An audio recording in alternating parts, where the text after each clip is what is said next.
Welcome back to Infidelity Tales Lab. We're incredibly grateful for your support. Before we begin today's tale, tell us, which city or country are you joining us from? We love connecting with our global audience. Now, let's dive into today's story. Chapter 1. Foundations of Sand. Victor Mercer could trace the exact moment his 15-year marriage began to crumble. It wasn't when he discovered the text messages, or when his wife's perfume changed, or even when she started working late every Tuesday and Thursday. No, it was much earlier, perhaps the day Laurel Mercer met Dominic Thorne, the silver-tongued new CEO of Pinnacle Industries.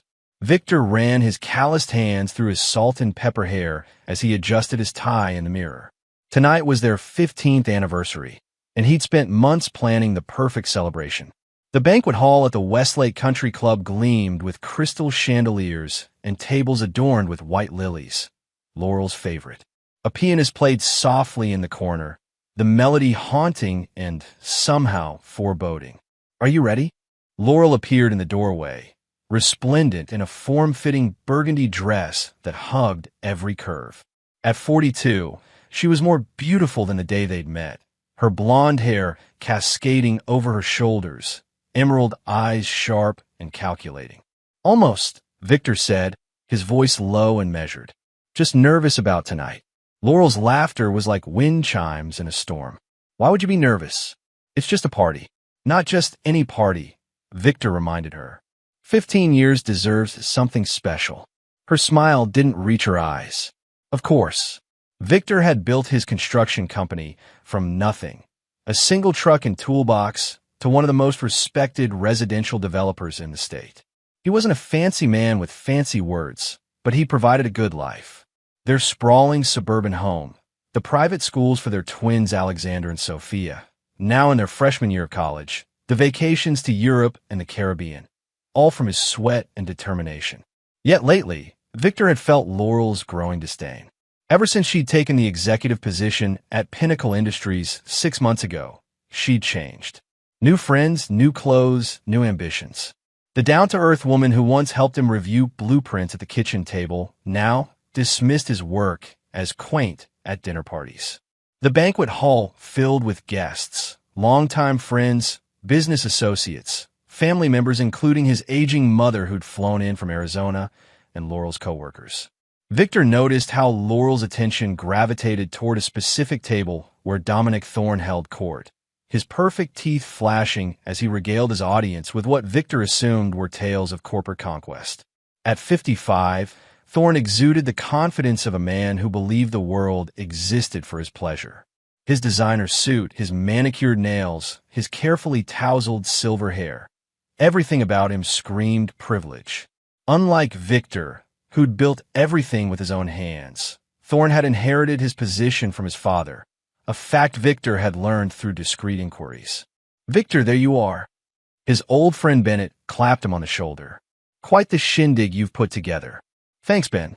Victor smiled, genuinely pleased to see a friendly face. "How's Diane?" "Fighting with the caterers, as usual." Bennett laughed, gesturing toward his wife, who was indeed having an animated conversation with a harried-looking server. "Listen, I want to talk to you about something." Before Bennett could continue, a microphone squealed. Victor turned to see Laurel standing at the podium he'd arranged for the toast later in the evening. "If I could have everyone's attention," Laurel announced, her voice carrying across the room. "I'd like to invite my boss, Dominic Thorne, to say a few words." Victor frowned. This wasn't part of the program.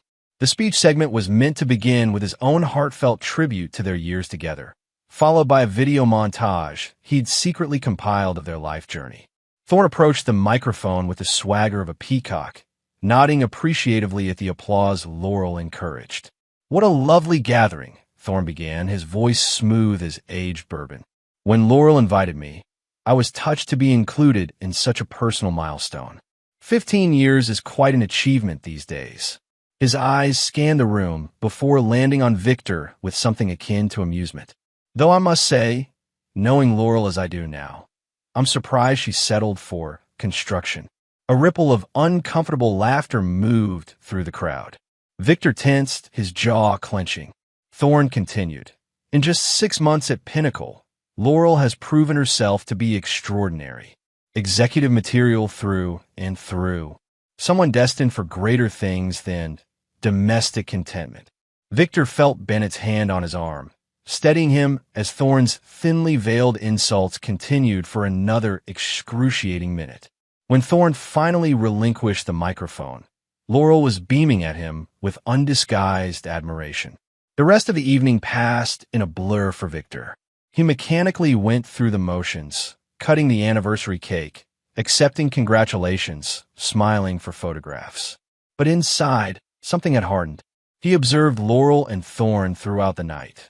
The lingering touches, the inside jokes, the way her eyes followed him around the room. At midnight, as the last guest departed, Victor found himself alone in the now empty banquet hall. The video montage he'd created remained unplayed, the heartfelt speech undelivered. The evening that was supposed to celebrate their love had instead exposed its absence. His phone buzzed with a text from Bennett. "Call me tomorrow. There's something you need to know." As Victor drove home in silence, Laurel chattering about how absolutely brilliant Dominic had been, he realized their 15-year foundation had been built on sand, and the tide was coming in. Chapter 2. The Breaking Point. The morning after the anniversary party, Victor retreated to his home office, ostensibly to catch up on work, but primarily to avoid Laurel. The humiliation of Thorne's speech still burned like acid in his stomach. His phone rang. "Bennett. I've been waiting for your call," Victor said, his voice gruff from a sleepless night. "Sorry, man. Got caught up with a client emergency." Bennett paused. "Look, I've been debating whether to tell you this, but after last night, you deserve to know." Victor's grip tightened on the phone. "Just say it. Diane's cousin works in HR at Pinnacle. There's been talk about Laurel and Thorne. Multiple overnight business trips where they booked connecting rooms. Late meetings where no one else was invited. Office rumors about them being spotted at the Meridian Hotel across town." The Meridian, an upscale boutique hotel known for its discretion. "How long?" Victor asked, his voice eerily calm. "At least 3 months, for what Diane's cousin has pieced together." "I'm sorry, Vic. I should have told you sooner." After hanging up, Victor sat motionless, staring at his wedding photo on the desk. The pieces were fitting together now. Laurel's sudden interest in her appearance, the unexplained expenses on their credit card statements, the increasing emotional distance. His computer chimed with an email notification, a reminder to pay their twins' college tuition for the upcoming semester. Alexander and Sophia, both studying at prestigious East Coast universities, were the pride of his life. He'd worked 80-hour weeks to ensure they'd have every opportunity he never had. The door to his office swung open, and Laurel entered without knocking. "We need to talk about last night," she announced, perching on the edge of his desk in a power pose he recognized from her corporate training seminars. "Yes, we do," Victor agreed, closing his laptop. "You embarrass me," Laurel stated flatly. "You barely spoke to Dominic, then disappeared during his important networking session. Do you realize how that made me look?" Victor studied his wife's face, searching for any trace of the woman he'd married. "Your boss insulted me in front of our friends and family at our anniversary party, and you're concerned about how you looked?" Laurel waved a dismissive hand. "You're being oversensitive. Dominic was making a joke. Business humor. You wouldn't understand. Is that what this is about?" Victor asked quietly. "You think I'm beneath you now? Beneath your precious Dominic?" Her eyes narrowed. "This is exactly what I'm talking about. Your inferiority complex is showing. Dominic has opened doors for me that your construction business never could." "Doors," Victor repeated. "Or hotel rooms." The color drained from Laurel's face, quickly replaced by a flush of anger. "What exactly are you implying?" "The Meridian Hotel. Connecting rooms on business trips. Late-night meetings." Victor's voice remained steady. "Ring any bells?" Laurel's expression shifted from shock to calculation in seconds. "Who told you that?" "Bennett. His wife is a notorious gossip spreading unfounded rumors." "Are they unfounded?" Victor pressed. Instead of answering, Laurel stood and paced the room. "This is ridiculous. I'm not dignifying these accusations with a response. Your non-answer is response enough." Victor rose from his chair, suddenly feeling every day of his 45 years. "You know what your problem is, Victor?" Laurel spun to face him. You've never understood ambition. You've been content with your little company, your predictable life. Some of us want more. And more includes sleeping with your boss? The slap came swiftly, catching Victor across the cheek. In 15 years of marriage, through arguments and crises, Laurel had never struck him. "How dare you?" she hissed. Victor touched his cheek, feeling a strange sense of clarity wash over him. "I want you to leave." "This is my house, too," Laurel retorted. "A house my little company paid for," Victor said.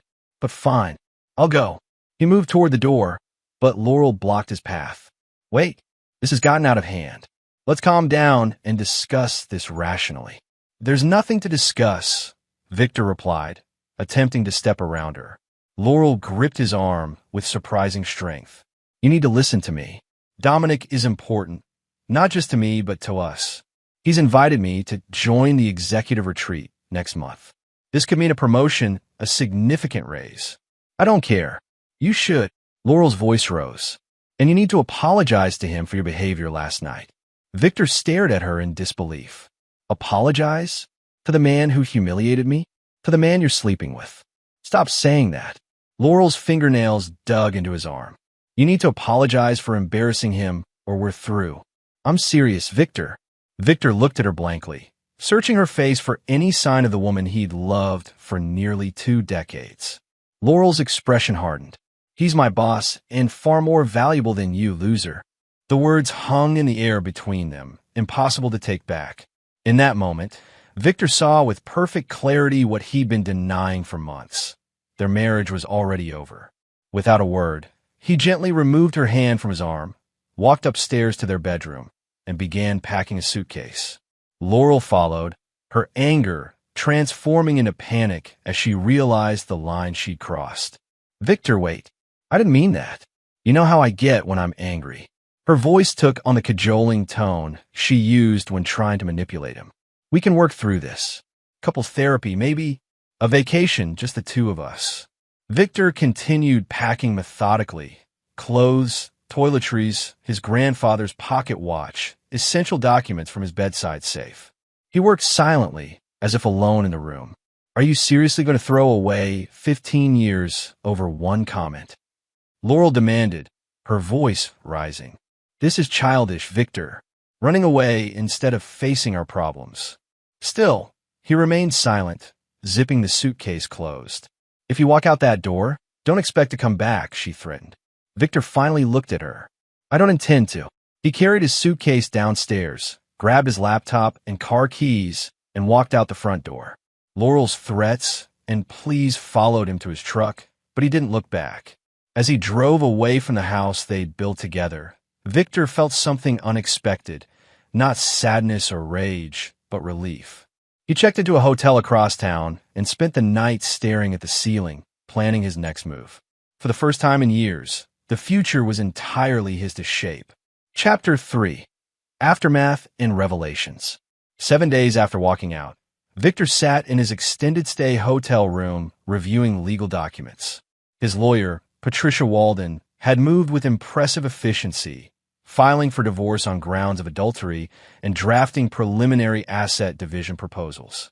His phone had been a battlefield of emotions, desperate voicemails from Laurel alternating between tearful pleas and vicious threats, concerned messages from friends who'd heard conflicting stories, and confused texts from their twins who were being fed Laurel's version of events.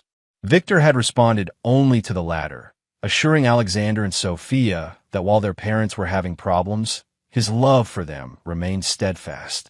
He promised a full explanation when they returned from college for spring break in 2 weeks. A knock at his door disrupted his concentration.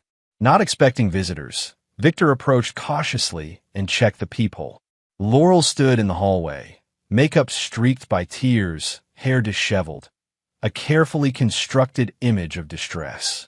Victor considered ignoring her, but decided confrontation was inevitable.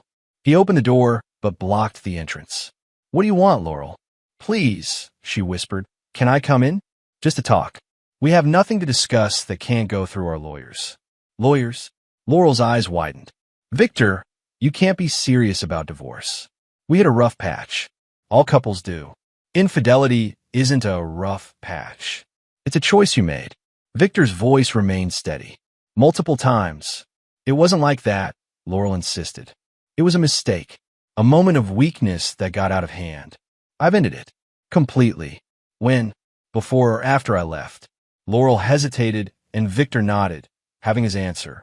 Let me in, she pleaded. The neighbors are watching.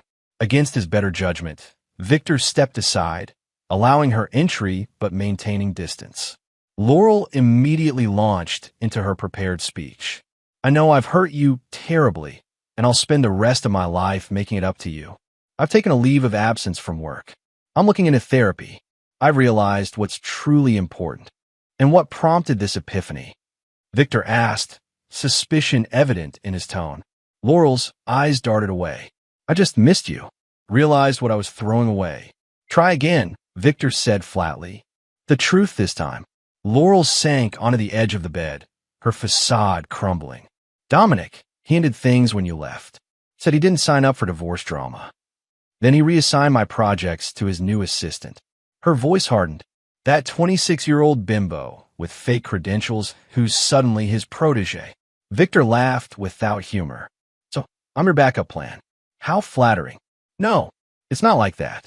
This whole thing made me see clearly. I was blinded by ambition, by Dominic's false promises, and by the apartment he was going to set you up in. Victor asked.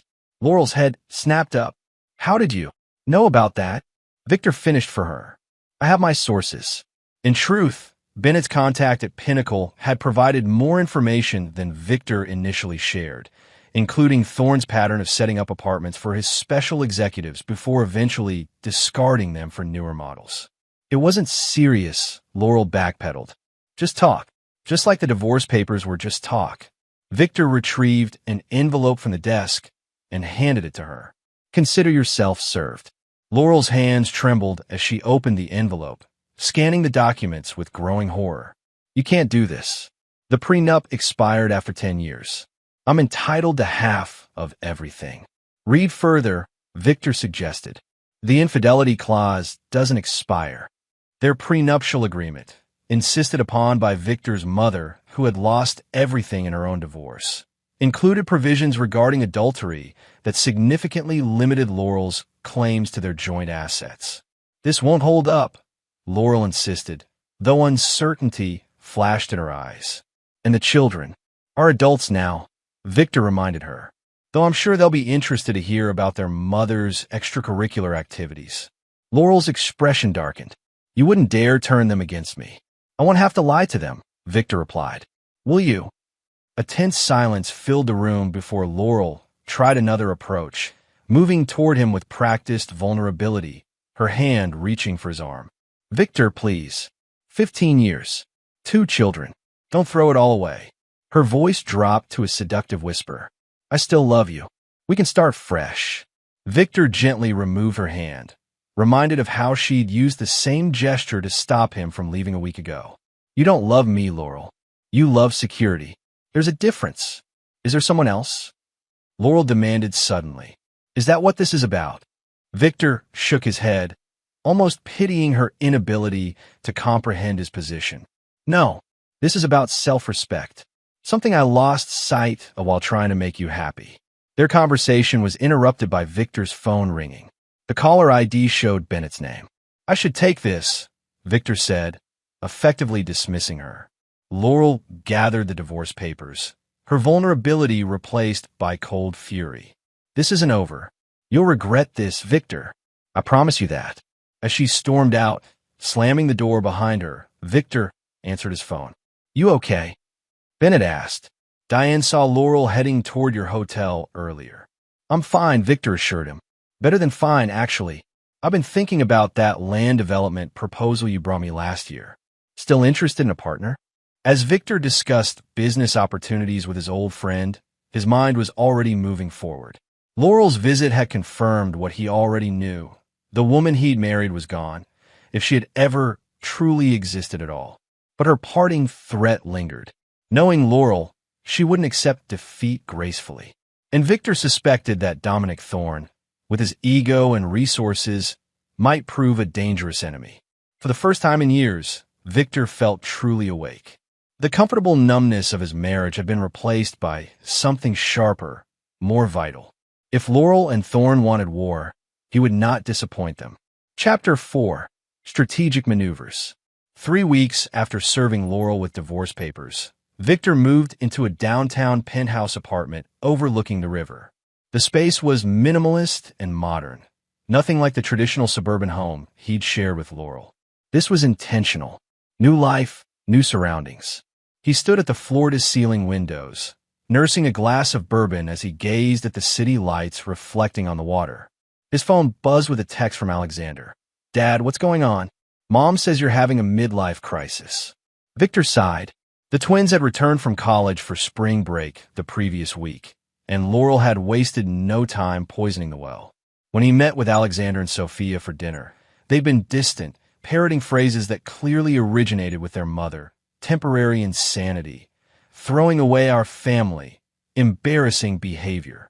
He had resisted the urge to reveal Laurel's infidelity, not wanting to drag the children into their mess. But Laurel had shown no such restraint in manipulating their sympathies. A knock at the door interrupted his thoughts. He opened it to find Patricia Walden, his divorce attorney, holding a leather portfolio. "Sorry for the late visit," she said, striding into the apartment with the confidence of someone who charged $500 an hour. "But you'll want to see this immediately." Patricia, a formidable woman in her 50s with steel gray hair and a reputation for ruthlessness in divorce proceedings, laid out several documents on Victor's kitchen island. Laurel's attorney filed a counterproposal today. "She's going after everything. The house, your business, even your mother's inheritance." Patricia pointed to specific clauses, and she's claiming emotional abuse as grounds to invalidate the prenup. Victor's expression remained neutral. "That was expected." "There's more," Patricia continued. "She scheduled a mediation session for next Monday without consulting us, and she's requesting temporary spousal support of $15,000 monthly during proceedings." Victor raised an eyebrow. "On what grounds?" "She claims she sacrificed her career to support yours and raise your children, despite the fact that she's been employed throughout your marriage and the children are adults." Patricia's tone held professional disdain. "Standard tactics, but aggressively pursued." "And Thorne? Any mention of him?" "Not directly, but she's listed him as a character witness." Patricia studied Victor carefully. "You seem remarkably calm about all this." Victor offered a tight smile. "I anticipated most of this." Laurel's nothing if not predictable when cornered. "Well, there's one thing she probably didn't anticipate. Remember that private investigator I recommended?" Patricia slid an unmarked envelope across the counter. "He's been surprisingly productive for only 2 weeks of work." Victor opened the envelope to find photographs of Laurel and Dominic Thorne entering the Meridian Hotel on multiple dates, time-stamped receipt copies for champagne room service, and transcripts of damning text messages obtained through methods Victor didn't care to question. "This should nullify her claims about the prenup," Patricia noted. "But there's another matter. The PI discovered something interesting about Thorne's business practices." Patricia produced another document, financial records showing a pattern of suspicious transfers between Pinnacle Industries and offshore accounts linked to Thorne personally. "This isn't directly related to your divorce," Patricia clarified, "but it could provide leverage if things get ugly." Thorne wouldn't want this information reaching his board of directors. Victor studied the documents thoughtfully. "Let's hold these in reserve. For now, I want to proceed by the book." After Patricia left, Victor returned to the window, his mind working through possibilities like a chess player analyzing moves. The evidence against Laurel and Thorne was compelling, but Victor knew his wife well enough to recognize that public humiliation would only fuel her vindictiveness. His phone rang. "Bennett, you sitting down?" Bennett asked without preamble. "What's happened?" "Laurel showed up at your office today. Tried to access financial records, claiming she needed them for tax purposes. When Margot refused, Laurel threatened to fire her." Victor's construction company office manager, Margot Wheeler, had been with him for 12 years, longer than any other employee. Margot called security? "Better," Bennett chuckled. She reminded Laurel that as per the company bylaws, only majority shareholders can terminate staff. Then she showed her the door, literally walked her out while explaining employment law loud enough for the entire office to hear. Victor allowed himself a small smile. I'll have to give Margot a bonus. There's more, Bennett continued, his tone sobering. Word around town is that Thorne's been talking to your clients, suggesting your personal problems might affect ongoing projects. 2 of them called me asking if it was true you were facing bankruptcy. Victor's grip tightened on his phone. Attacking his reputation was crossing a line. His business wasn't just his livelihood. It represented 20 years of sweat and sacrifice. Thanks for the heads up, Victor said, his voice deceptively calm. I'll handle it. After hanging up, Victor made another call to Hayden Foster, his financial advisor. It's time to activate Contingency Plan B, Victor instructed, and set up a meeting with Sullivan for tomorrow morning.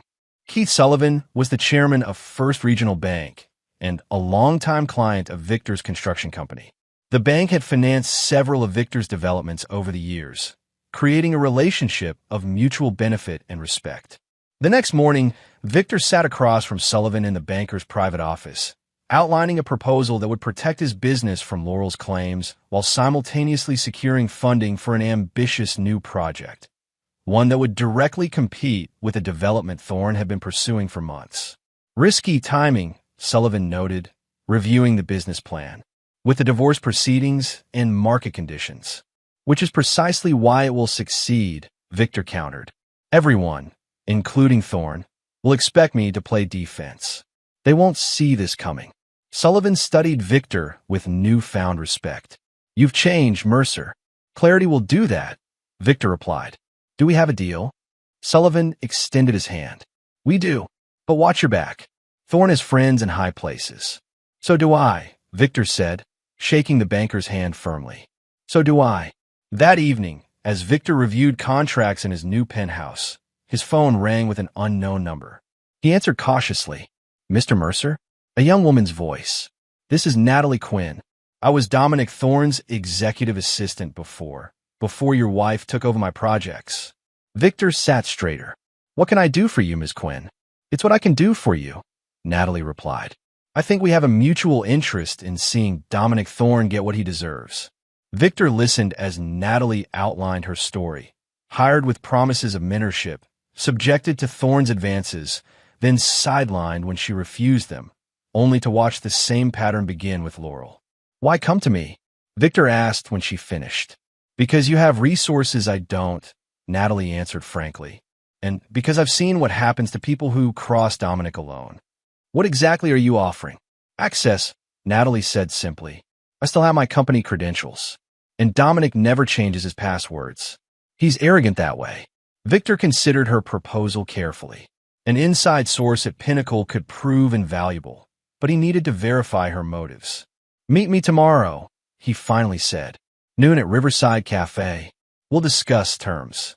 As Victor ended the call, he received a text from Alexander. Dad, we need to talk. Sophia, and I know about Mom and her boss. Why didn't you tell us? Victor stared at the message, wondering who had revealed the truth to his children and what this meant for his carefully calculated plans. The chessboard had just become more complicated. Chapter 5, Gathering Forces.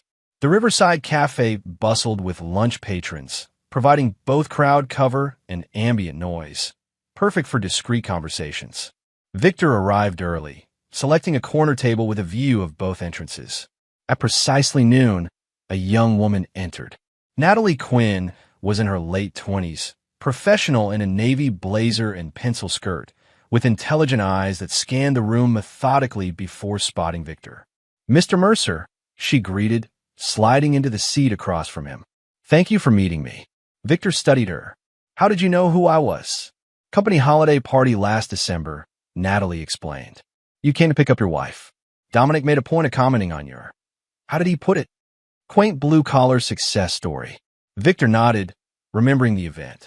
Before we continue, I need to understand your motivation, Ms. Quinn. Revenge can be satisfying, but it's rarely profitable on its own. Natalie's polite smile cooled. Direct. I appreciate that. She placed her phone on the table, showing a recording app. Do you mind? For mutual protection. Victor gestured his consent, and she pressed record. 6 months ago, I filed a sexual harassment complaint against Dominic Thorne with Pinnacle's HR department. Natalie began. 2 weeks later, I was transferred to the data processing division, effectively demoted. The HR director, Martin Wells, explained that it was a lateral move while my complaints were investigated. Let me guess, Victor interjected. The investigation found no evidence of wrongdoing. Precisely, Natalie confirmed. What they didn't know was that I kept records, texts, emails, voice recordings. But when I tried to escalate to the board of directors, Martin informed me that my employment contract included a binding arbitration clause. Convenient for Thorne, Victor observed. It gets worse. Last month, I received notice that my position was being eliminated due to departmental restructuring.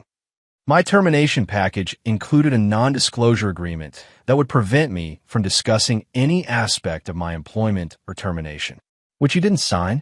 I requested time to review it with my attorney, Natalie clarified. That window closes next week. Once I sign, I'm legally silenced. If I don't sign, I'll lose my severance and health insurance. Victor leaned back, processing this information. So you're not just seeking revenge. You want justice and compensation. Is that so unreasonable? Natalie challenged. Not at all, Victor assured her. I just needed to understand your full motivation. A server approached, and they paused to order drinks. Once alone again, Victor continued. What exactly do you have access to at Pinnacle? Natalie pulled out a tablet. Dominic uses the same password for everything. His first Porsche's license plate number. I still have remote access to his calendar, emails, and the executive project management system. I can also access the secure document server where board presentations are stored. She navigated through several screens, showing Victor examples of the information she could retrieve. Impressive, Victor acknowledged, but also illegal if discovered. Hence this meeting, Natalie replied coolly. I'm offering information that could help your situation. In return, I want a legal team to represent me in negotiating a proper settlement from Pinnacle. That seems reasonable, Victor agreed. But I'll need proof of your claims against Thorne to justify my involvement. Natalie hesitated before retrieving a USB drive from her purse. This contains everything. The original harassment documentation, recordings, emails, and HR correspondence. I've kept it separate from any company devices. Victor accepted the drive. I'll have my legal team review this. If they confirm its validity, we have a deal. There's one more thing, Natalie added. Your wife wasn't Thorne's first married conquest at Pinnacle. There were at least 3 others I know of during my time there, and they all followed the same pattern. Almost exactly. Flattery, professional advancement, an affair, promises of a future together, then abandonment when he grew bored. Natalie's expression hardened. The difference is, your wife seems to have abandoned you before Thorne could abandon her. Victor's jaw tightened. That's between Laurel and me. Of course, Natalie acknowledged. I simply thought you should know the full context. Their conversation was interrupted by Victor's phone vibrating with a text from Sophia. Meeting you at your office at 3. Alex coming too. Need to talk face to face.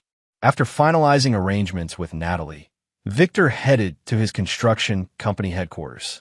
He found the twins waiting in his office. Alexander, tall and serious like his father, and Sophia, sharp-eyed and analytical. Dad, Sophia began without preamble. Why didn't you tell us about Mom's affair? Victor closed the office door. I didn't want to put you in the middle of our problems. But Mom had no problem doing exactly that, Alexander pointed out bitterly. She's been telling us you had some kind of breakdown, that you abandoned her without explanation.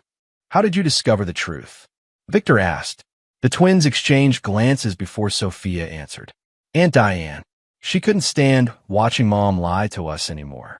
Bennett's wife had always been fond of the twins, treating them like the children she and Bennett couldn't have. We confronted Mom, Alexander continued. She denied it at first, then tried to justify it, saying you had been emotionally distant for years.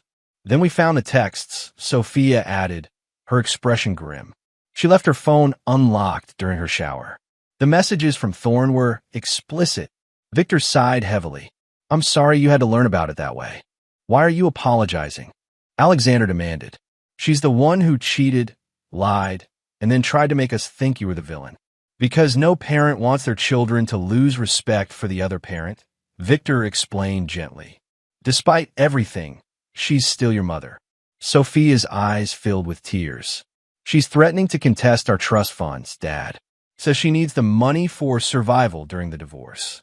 Victor felt a surge of protective anger. The trust funds had been established with his mother's inheritance money, specifically designated for the twins' education and future security. She can't touch those, Victor assured them. They were set up as irrevocable trusts precisely to prevent this kind of situation. That's what we thought, Alexander said. But she's been acting so desperate, unpredictable. Leave Laurel to me and the lawyers, Victor told them firmly. You two focus on school. That's your only responsibility right now. After reassuring the twins and sending them back to their mother's house to collect their belongings before returning to college, Victor received a call from Patricia Walden. I've reviewed Ms. Quinn's evidence, Patricia reported. It's substantial and credible. Multiple documented instances of harassment, clear retaliation patterns. The recordings alone would give Pinnacle's legal team nightmares. And Laurel? Is she mentioned? Not directly in the harassment materials, Patricia answered. But there are calendar entries showing regular private meetings with your wife, often scheduled at the Meridian. Corroborates our existing evidence. Victor made his decision. Bring Ms. Quinn onto the legal team as a consultant. Standard confidentiality agreements, generous compensation. And Patricia? Move up our timeline. I want to present our full divorce proposal at Monday's mediation. That's aggressive, Patricia noted. Laurel's team will be unprepared. Exactly, Victor confirmed. It's time to change the game. That evening, Victor met with Bennett at his penthouse to discuss the next phase of their business partnership, the strategic land acquisition that would position them to compete directly with Thorne's planned development. The parcels outlined in red are already secured, Bennett explained, indicating areas on a large map spread across Victor's dining table. The yellow section is the critical connection. Without it, the project loses viability. Who owns the yellow parcel? Victor asked. That's the interesting part, Bennett grinned. Officially, a holding company called Westside Ventures. But dig deeper, and it's controlled by none other than Martin Wells. Thorne's HR director? Victor raised an eyebrow. The one who buried Natalie Quinn's harassment claims? Bennett nodded. Appears our friend Thorne rewarded Wells with a silent partnership in this side venture. They purchased the land 5 years ago for pennies on the dollar when the original developer went bankrupt. Victor studied the map thoughtfully. What's Wells' asking price? He doesn't know we're interested yet, Bennett explained. But preliminary inquiries through intermediaries suggest they value it at around $5 million. Offer $7 million, Victor instructed. Cash, quick closing, no contingencies. But through shell companies. Wells can't know we're the buyers until after closing. Bennett whistled low. That's $2 million over asking. You sure about this? It's not just about the land, Victor explained. It's about timing and positioning. Once we control that parcel, Thorne's development becomes unfeasible without our cooperation. As Bennett departed with their new strategy in motion, Victor received a text from an unknown number. Thorne canceled all meetings tomorrow. Taking your wife to his lake house for the weekend. Thought you should know. NQ. Victor smiled grimly. Perfect timing. With Laurel and Thorne away, certain other pieces could be moved into position undisturbed. He made one final call for the evening, to Keith Sullivan at First Regional Bank. Sullivan, the banker, answered gruffly. It's Victor. I need to accelerate the financing on our discussed project, and I need it done quietly. How quietly? No electronic documentation until Monday, Victor specified. Paper only, in-person signatures. Sullivan's interest was clearly piqued. That's unusual, even for you, Mercer. There's a significant opportunity emerging, Victor explained vaguely. Time sensitive. My office, 7 a.m. tomorrow, Sullivan agreed. Bring coffee. As Victor ended the call, he gazed out at the city lights, feeling the pieces of his strategy aligning. Laurel and Thorne believed they held the advantage, that Victor was merely reacting to their moves, playing defense while they controlled the game. They would learn otherwise. Very soon. Chapter 6. The board is set. Monday morning arrived crisp and clear. Victor adjusted his tie in the mirror of the downtown mediation center's restroom, his expression betraying nothing of the calculated anticipation he felt inside.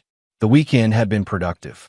While Laurel and Thorne enjoyed their romantic getaway at his lake house, documented discreetly by Patricia's private investigator, Victor had finalized the land purchase through Bennett, secured financing from Sullivan's bank, and integrated Natalie Quinn's evidence into his divorce strategy. A text from Patricia confirmed she was waiting in the mediation room with their complete proposal. Laurel and her attorney, Gerald Hoffman, a divorce lawyer known for aggressive tactics and media manipulation, had arrived minutes earlier. Victor entered the mediation room to find Laurel dressed in conservative navy blue, her expression a careful mask of wounded dignity. Hoffman, a sharp-featured man in an expensive suit, was arranging documents with theatrical precision. Victor, Laurel acknowledged, her voice soft and vulnerable, a stark contrast to her vicious words the day he'd left. "You're looking well." Victor nodded politely, but addressed the mediator rather than his wife. "Thank you for accommodating this session on short notice, Ms. Rivera." Elena Rivera, a respected family court mediator with 20 years of experience, gestured for everyone to be seated. "Before we begin, I want to clarify that my role is to facilitate communication and help identify possible solutions, not to impose decisions. Are we all clear on that?" After receiving affirmative responses, Rivera continued, "Mrs. Mercer's attorney requested this mediation, so I'll allow him to present first." Hoffman launched into a well-rehearsed presentation, portraying Laurel as a devoted wife blindsided by Victor's inexplicable abandonment. He outlined demands that included the family home, 60% of all marital assets, substantial monthly support, and partial ownership of Victor's construction company. Additionally, Hoffman concluded, "We request that Mr. Mercer cease his campaign of defamation against Mrs. Mercer in the business community, which has caused her significant professional embarrassment." Victor maintained a neutral expression throughout, making occasional notes, but offering no reaction to the increasingly outrageous claims. When Hoffman finished, Rivera turned to Patricia. "Ms. Walden, your response?" Patricia smiled pleasantly. "Rather than responding point by point to Mr. Hoffman's creative narrative, we've prepared a comprehensive settlement proposal." She distributed bound presentation folders to everyone present. "You'll find our offer is both fair and final." Laurel opened her folder, her confident expression faltering as she scanned the contents. Hoffman's reaction was more dramatic. He physically recoiled before composing himself. "This is outrageous," he sputtered. "You're offering Mrs. Mercer basically nothing." "On the contrary," Patricia countered calmly. "Mr. Mercer is offering exactly what Mrs. Mercer is entitled to under their prenuptial agreement's infidelity clause, which, as you can see from Exhibit A, has been thoroughly documented." The mediator reviewed the evidence photos of Laurel and Thorne entering hotels, time-stamped receipts, text message transcripts, and most damaging of all, stills from security footage showing them in intimate situations in Thorne's office after hours. "This is an invasion of privacy," Hoffman protested. "Possibly illegal surveillance. All obtained through legal means," Patricia assured him. As detailed in the investigator's affidavit in Appendix B. Laurel had gone pale, her eyes fixed on a particular photo showing her and Thorne in a compromising position in his car outside her office building. Furthermore, Patricia continued, "Mrs. Mercer's claim to Mr. Mercer's business is particularly baseless, as demonstrated in Section 3. Not only was the company established prior to their marriage with separate funds, but Mrs. Mercer signed multiple acknowledgments throughout the marriage confirming the business as separate property." Victor finally spoke, addressing Laurel directly. "I'm offering you the guest house property at Lake Windermere, your vehicle, your personal possessions, and a one-time settlement of $250,000. It's more than fair given the circumstances." "Fair?" Laurel's shock gave way to fury. "After 15 years? 2 children? This is insulting." "Perhaps," Victor acknowledged. but it's legally sound and generous compared to what the prenup actually entitles you to. Hoffman leaned over to whisper urgently in Laurel's ear, likely advising her to maintain composure.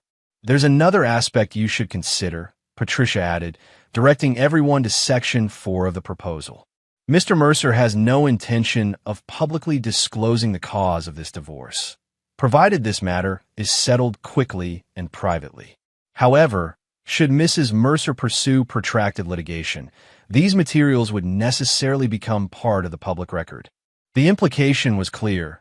Fight this, and the evidence of Laurel's affair would become public knowledge, potentially damaging her professional reputation irreparably. Laurel's eyes narrowed. "This is blackmail." "Not at all," Patricia corrected. "Simply a statement of procedural fact. Court filings are public records." The mediator, maintaining professional neutrality despite the obvious tension, suggested a brief recess to allow Laurel and her attorney to review the proposal privately. Once Laurel and Hoffman left the room, Rivera gave Victor and Patricia a measured look. "That was quite the shock and awe approach." "Sometimes clarity is kindest," Patricia replied smoothly. "Prolonging inevitable outcomes only increases legal fees and emotional damage." When Laurel and Hoffman returned 30 minutes later, the change in atmosphere was palpable. Hoffman's aggressive confidence had been replaced by a resignation that suggested he'd failed to convince Laurel to reject the offer outright. "We need time to properly evaluate this proposal," Hoffman stated formally. "We request a 1-week adjournment." "That's reasonable," Victor agreed, surprising Laurel, "but with one condition. During this week, there will be no withdrawal of funds from joint accounts, no removal of property from the family home, and no further defamatory statements about me to our children or business associates." Laurel flushed. "I haven't." "We accept those terms," Hoffman interrupted, clearly trying to prevent his client from saying something damaging. As the session concluded, Laurel approached Victor while the attorneys spoke with the mediator. "You've changed," she observed, searching his face. "The Victor the first knew would never have been this calculating." "The Victor you knew trusted you," he replied simply. "Perhaps you never really knew me at all." Laurel's expression hardened. "Don't think this is over. Dominic has resources you can't imagine. He won't take this lying down." "I'm counting on that," Victor said with a slight smile. "Give him my regards." Outside the mediation center, Bennett was waiting by Victor's car with barely contained excitement. "It's done," Bennett announced as Victor approached. "Wells signed the papers this morning. We now control the yellow parcel. Thorne's project is effectively blocked." Victor nodded in satisfaction. "And Sullivan's financing? Secured and funded. The new LLC is officially operational." "Excellent." Victor checked his watch. "What time is the Pinnacle board meeting?" 2:00, Bennett confirmed. "According to our source, Thorne's presenting his development project as the centerpiece." "Perfect timing," Victor noted. "Is everything prepared for Phase 3?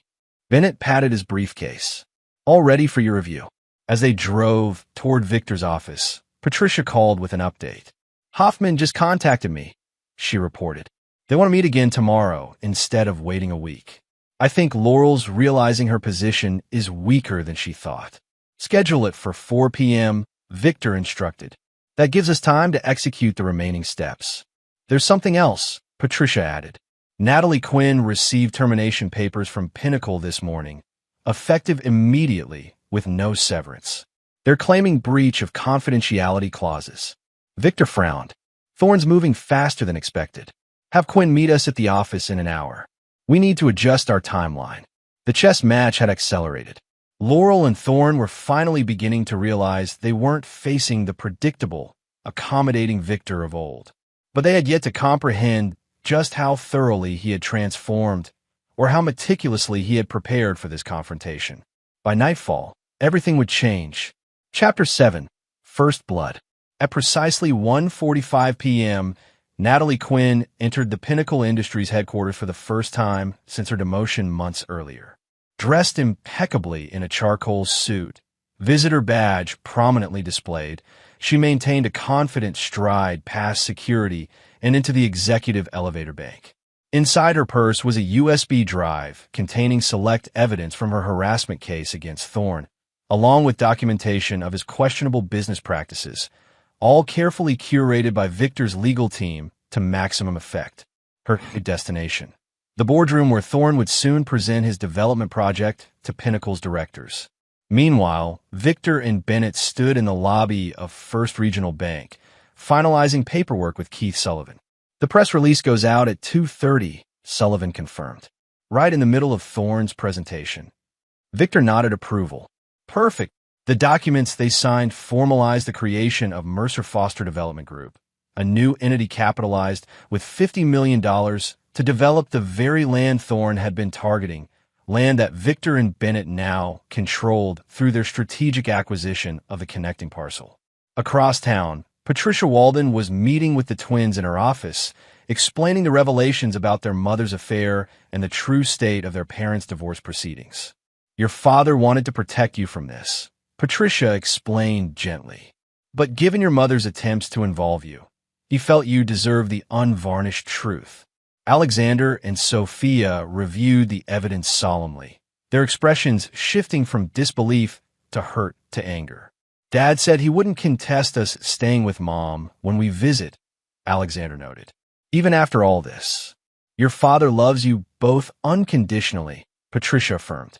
That hasn't changed and won't change, regardless of what happens between him and your mother. Sophia wiped away tears. What should we do now? That's entirely your decision, Patricia counseled. Your father only asks that you make choices based on complete information rather than one-sided narratives. Back at Pinnacle Industries, the board meeting commenced with Dominic Thorne at the head of the table, exuding his characteristic confidence as he outlined his vision for Pinnacle Plaza, a mixed-use development project he claimed would transform the city's western corridor. The beauty of this opportunity, Thorne explained, gesturing at architectural renderings, is our early acquisition of the key properties. While competitors were focusing elsewhere, we quietly secured the essential parcels through strategic partnerships. Board members nodded appreciatively until the boardroom door opened and Martin Wells, the HR director, entered ashen-faced, clutching his phone. "Excuse me, Mr. Thorne," Wells interrupted urgently. "There's an emergency situation requiring immediate attention." Thorne's irritation at the interruption was evident. "Can it wait? I'm in the middle of a presentation." "It's regarding the West Side project," Wells insisted. "There's been a development." Thorne stepped away from the table, huddling with Wells in the corner as the board chairman, Harold Vance, checked his buzzing phone. "Dominic," Vance called out, frowning at his screen. "Why am I receiving press notifications about a new development project on our targeted land? Something called Mercer Foster Development Group." Thorne snatched the phone, his face darkening as he read the announcement detailing how Victor Mercer and Bennett Foster had secured the crucial connecting property and obtained $50 million in financing to develop a competing project, effectively rendering Pinnacle's plans worthless without their cooperation. "This is impossible," Thorne muttered. Wells assured me he controlled that parcel. All eyes turned to Wells, who seemed to shrink under the collective scrutiny. "I did," Wells stammered, "through West Side Ventures. But apparently it was sold Friday. Without my knowledge." "Without your knowledge?" Thorne repeated incredulously. "You're the primary owner." "I'm a minority partner," Wells corrected, avoiding eye contact. "The majority stakeholder made the decision." "And who might that be?" Vance demanded. Before Wells could answer, another interruption occurred. Natalie Quinn entered the boardroom, followed by Pinnacle's corporate counsel, Susan Chun. "Mr. Vance," Chun addressed the chairman directly, ignoring Thorne. "Ms. Quinn has brought certain materials to my attention that the board needs to review immediately." "This is outrageous," Thorne protested. "Quinn was terminated for cause this morning. She has no business being here." "Actually," Chun contradicted, "the termination appears procedurally questionable, especially given the timing relative to her protected disclosure." "Protected disclosure?" Vance echoed, confusion evident. Chun distributed tablets to each board member. "Ms. Quinn filed a formal sexual harassment complaint against Mr. Thorne 6 months ago. It was mishandled by HR. She's now provided comprehensive documentation, including recorded interactions. The boardroom erupted in murmurs as directors began reviewing the material. This is a coordinated attack, Thorne insisted desperately. Quinn is working with Victor Mercer, the husband of an employee I mentored. He's bitter about his failing marriage and trying to sabotage me professionally. Vance's expression hardened as he continued scrolling through the evidence. Mentored? These text messages suggest something quite different, Dominic. While chaos unfolded at Pinnacle, Victor received confirmation that the press release had gone live. He then made a personal call to Laurel. Victor, she answered cautiously. I thought we were meeting tomorrow with the lawyers. We are, Victor confirmed. But I thought you might want advance notice of some business developments that could affect your situation. Laurel's voice sharpened. What are you talking about? Check your news alerts, Victor suggested mildly. Particularly regarding Pinnacle Industries and a development project Thorne might have mentioned to you. There was a pause, followed by the sound of rapid typing. Then a sharp intake of breath. You did this deliberately, Laurel accused. To undermine Dominic. Business is business, Victor replied. Though you might want to check on your boyfriend. I hear he's having quite an interesting board meeting right now. What did you do? Laurel demanded, panic edging into her voice. Nothing illegal, I assure you, Victor said. Simply ensure that certain truths came to light. The truth about his business practices, his treatment of female employees, the truth about your relationship. A string of profanities flowed from Laurel before she regained composure. You've made a powerful enemy today. No, Victor corrected. I've neutralized one. There's a difference. By evening, the fallout was spreading rapidly. Financial news outlets reported that Pinnacle's board had called an emergency closed-door session. Dominic Thorne's executive assistant confirmed he had left the building visibly agitated. Martin Wells had been seen exiting with security escorts. Victor received updates from multiple sources, including Natalie Quinn, who called from a company SUV provided by Patricia Walden. The board was stunned, Natalie reported, especially by the recordings where Thorne explicitly offered promotions in exchange for personal attention. And the land deal? Victor inquired. The cherry on top, Natalie confirmed. Wells finally admitted that the majority owner of the crucial parcel was actually Thorne himself, using Wells as a front to avoid conflict of interest questions.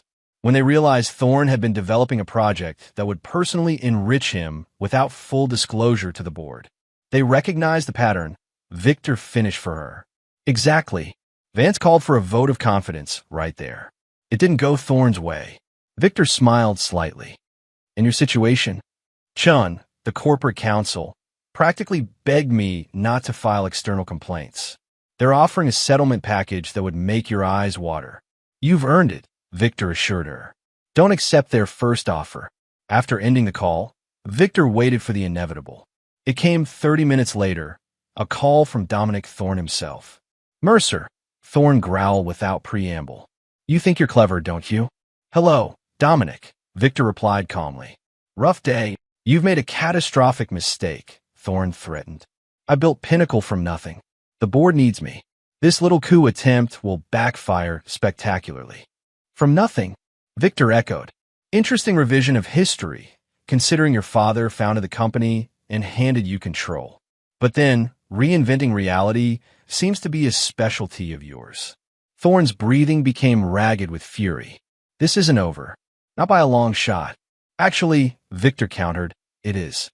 The board has seen the evidence, not just of your harassment patterns, but of your self-dealing, your misuse of company resources, your systematic exploitation of female employees. The facade has cracked, Dominic. And once trust is broken at that level, it's irreparable. You know nothing about business at my level, Thorne sneered. I have friends, allies, resources. Victor corrected. Past tense. Check your email. The press release announcing your resignation to pursue other opportunities goes out tomorrow morning. Drafted by Pinnacle's crisis management team an hour ago. A moment of stunned silence followed before Thorne found his voice again. This is Laurel's fault. If she hadn't been so sloppy, so desperate. Don't blame Laurel for your downfall, Victor interrupted. You engineered this yourself. one selfish decision at a time. She was just the final link in a long chain of poor choices. "You'll regret this," Thorne promised, his voice dropping to a menacing whisper. "Both of you." Victor remained unfazed. "Good night, Dominic. I believe your severance agreement includes professional counseling. I recommend taking advantage of it." After ending the call, Victor gazed out at the city lights from his penthouse window. Phase 1 of his plan had concluded more successfully than anticipated.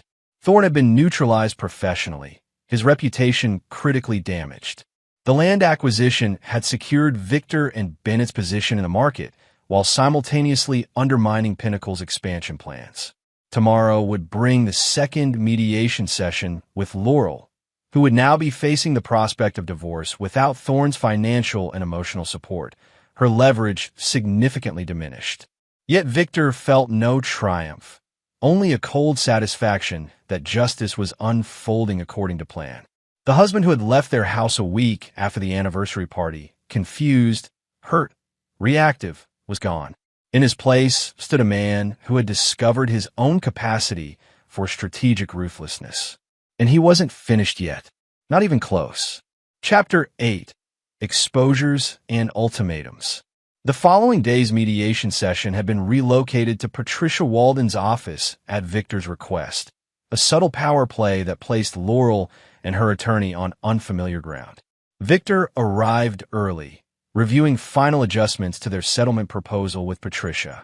Thorne's official resignation was announced this morning, Patricia reported, sliding a tablet across the desk. Stock dropped 12% in the first hour of trading. Victor scanned the press release, noting the carefully crafted corporate language that simultaneously praised Thorne's contributions while establishing distance from his personal choices. "And Laurel's position?" he inquired. "According to my sources, she's been placed on administrative leave pending review. Apparently, the board is concerned about potential conflicts of interest and inappropriate relationships with senior management." Victor nodded thoughtfully. Laurel's professional situation was unraveling precisely as he'd anticipated. With her high-powered position at Pinnacle compromised and Thorne neutralized, she'd lost her two primary advantages. At precisely 4 p.m., Laurel arrived with Gerald Hoffman. The change in her demeanor was striking. Gone was the confident executive in designer attire, replaced by a woman in simple business casual clothing, dark circles visible beneath her makeup. "Thank you for accommodating our request to move up the meeting," Hoffman began, his earlier aggression notably tempered. "Mrs. Mercer has reviewed your proposal and has some thoughts." Before we address that, Patricia interjected smoothly. "There have been developments requiring modifications to our offer." She distributed updated settlement documents. Laurel paled as she scanned the revisions. "This is absurd," she protested. "You've reduced the cash settlement from $250,000 to $100,000 and removed the Lake Windermere property entirely." Victor leaned forward. "Consider it an adjustment reflecting your changed circumstances. Without Thorne's backing, your negotiating position has significantly weakened." "You're punishing me because Dominic resigned?" Laurel's voice rose incredulously.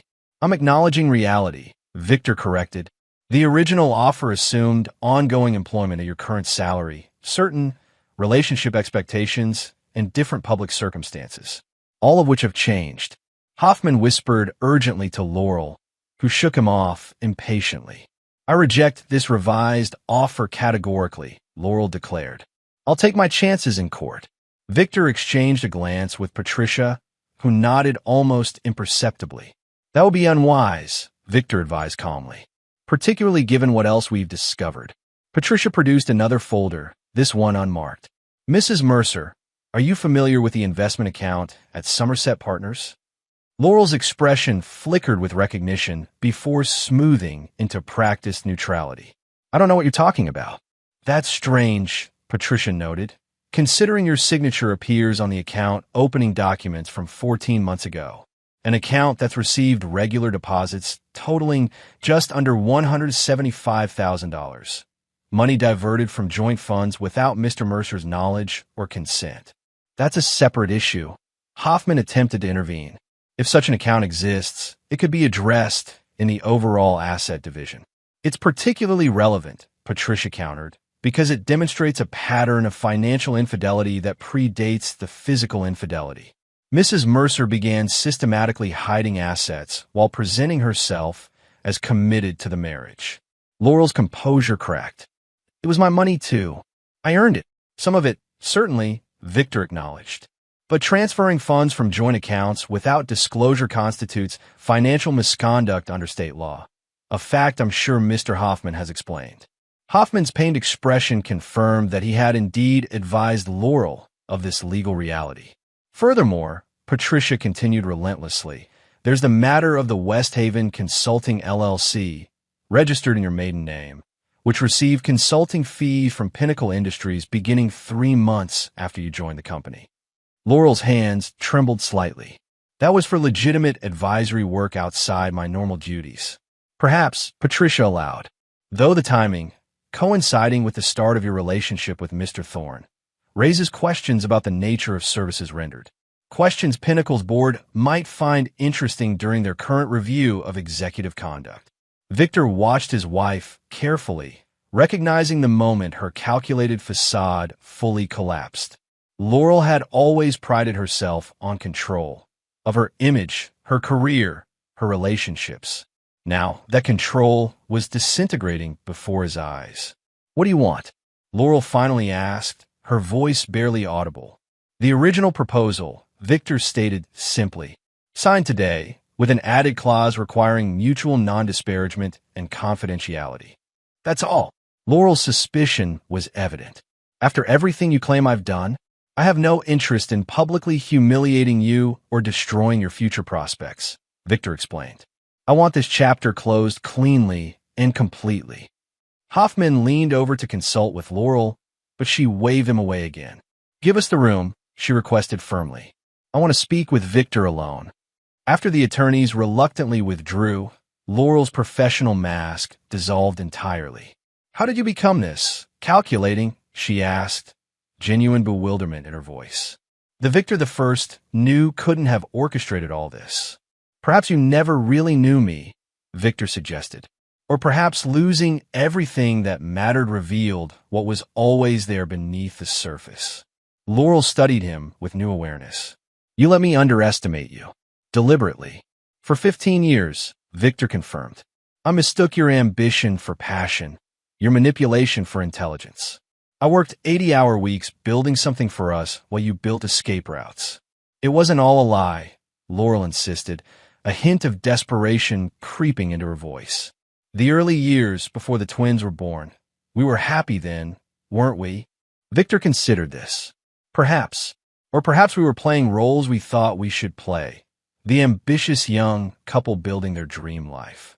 And now you've destroyed everything I've built, Laurel observed bitterly. My career, my reputation, my future with Dominic. You destroyed those things yourself, Victor corrected. I simply ensured there were consequences. Laurel's eyes narrowed. There's something you're not telling me. This vengeance seems disproportionate, even for infidelity. Victor remained silent, his expression impassive. Unless, Laurel's eyes widened with sudden realization. You knew, before the anniversary party, before I said those terrible things. You already knew about Dominic and me. Bennett tried to tell me the night of the party, Victor confirmed, when you interrupted us to have Thorne give his speech. But then why wait? Why let me humiliate you publicly before leaving? I needed to see how far you'd go, Victor explained quietly. Whether there was anything left worth salvaging. When you called me a loser and declared Thorne more valuable than your husband of 15 years, you answered that question definitively. Tears welled in Laurel's eyes, whether from genuine remorse or self-pity. Victor couldn't tell and no longer cared. What will you tell the children? She asked. The truth, if they ask. They deserve that much. They'll hate me. That's between you and them, Victor replied.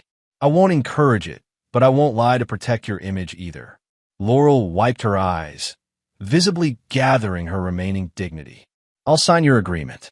But I want one thing in return. You're not in a position to negotiate, Victor reminded her. Just one thing, Laurel insisted. Tell me when you became this ruthless. The man I married would have forgiven me, tried to save our marriage, gone to counseling. Anything but this calculated destruction. Victor considered her request. I became this way the moment I realized that 15 years of loyalty meant nothing to you. That everything I'd built could be dismissed with a single cruel sentence. But the capacity was always there, dormant until you awakened it. And now, Laurel pressed, once this divorce is final, will you go back to being the old Victor? There is no old Victor anymore, he answered truthfully. He died the night of our anniversary party. Laurel nodded slowly, acceptance finally settling in her eyes. I'll sign the papers. When the attorneys returned, they found Victor and Laurel sitting in silence. The invisible bonds of their marriage already severed long before the legal documents would confirm it.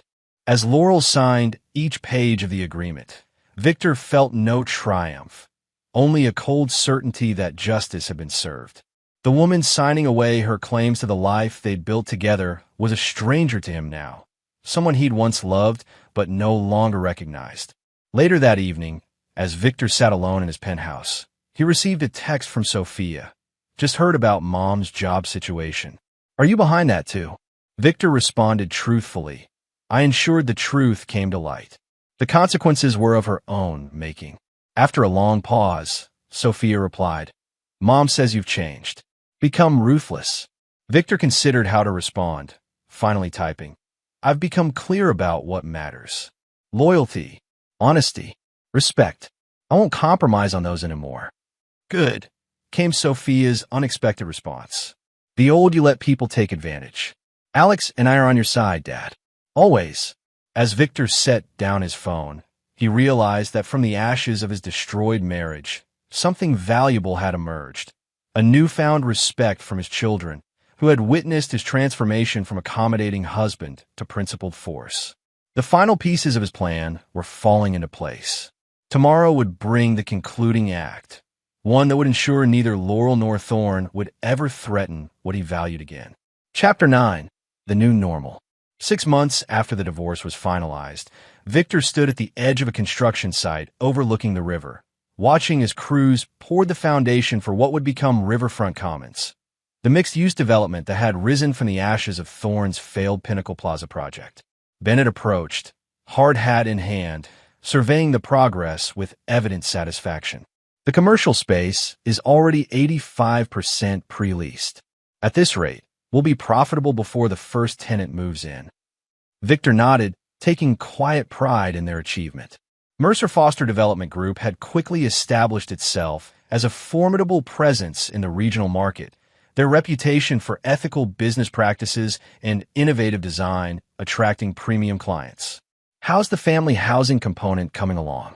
Victor inquired, referring to the affordable units they'd incorporated into the design, a feature absent from Thorn's original concept. Ahead of schedule, Bennett confirmed. The city council is thrilled. The mayor wants to do a press event next month to showcase it as a model for future developments. As they discussed technical details, Victor's phone vibrated with a text from Alexander. Graduation details confirmed. May 15th, 2 p.m. Will you bring Paula? Victor smiled slightly as he typed back. Wouldn't miss it. And yes, Paula will join us. Paula Reynolds had entered Victor's life unexpectedly, a widowed architect he'd hired to design Riverfront Commons Central Plaza. Their professional relationship had gradually evolved into friendship and, recently, something more. Unlike his relationship with Laurel, built on youthful idealism and shared ambition, what he shared with Paula was founded on mutual respect, shared values, and clear-eyed understanding of who they were as individuals. How's Paula's plaza design coming along? Bennett inquired, noticing Victor's expression. Brilliant as usual, Victor replied. She's incorporated sustainable elements that will reduce operating costs by nearly 30% compared to traditional designs. Their conversation was interrupted by Patricia Walden's arrival. The attorney joined them at the site's edge, her expression unreadable. I thought you'd want to hear this in person, she began without preamble. Dominic Thorne is leaving the country. Accepted a position with a development firm in Dubai. Victor absorbed this information thoughtfully, Running away? More like slinking away, Patricia clarified. After the sexual harassment settlements and the board's public distancing, his options here became severely limited. His reputation in the industry is essentially radioactive. And Laurel? Victor asked, more out of curiosity than concern. Working for a small marketing firm in Minneapolis, Patricia reported. Near her sister, I believe. The position is several steps down from her previous status. Victor nodded, feeling no satisfaction or regret, just acknowledgement of natural consequences. After the divorce was finalized, he had maintained his promise not to actively damage Laurel's prospects. However, the fallout from her association with Thorne had made high-level executive positions inaccessible without his intervention. The twins know? He asked. Sophia mentioned it when we had lunch last week, Patricia confirmed.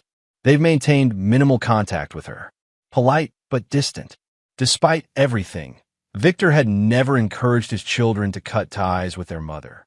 He had simply presented the unvarnished truth and allowed them to make their own judgments. Both Alexander and Sophia, now finishing their junior year of college, had chosen to limit their relationship with Laurel to obligatory holiday calls and occasional visits. There's one more thing, Patricia added, extracting an envelope from her briefcase. Laurel sent this to my office for you. It was delivered yesterday. Victor accepted the envelope with mild surprise. He had not directly communicated with Laurel since the divorce was finalized.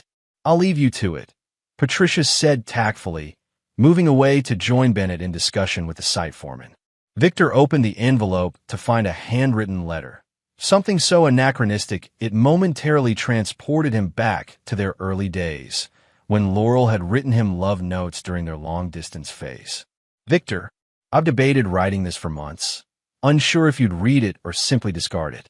If you're reading these words, thank you for that small courtesy. I'm leaving Minnesota next month for a position in Seattle. Before this chapter closes completely, I felt compelled to acknowledge some truths, if only for my own conscience. You were right. About everything. The affair with Dominic began long before you suspected. The separate accounts were my exit strategy. The cruel words at our anniversary party and after were calculated to drive you away, so I could blame you for our failing marriage. Why didn't anticipate was your response.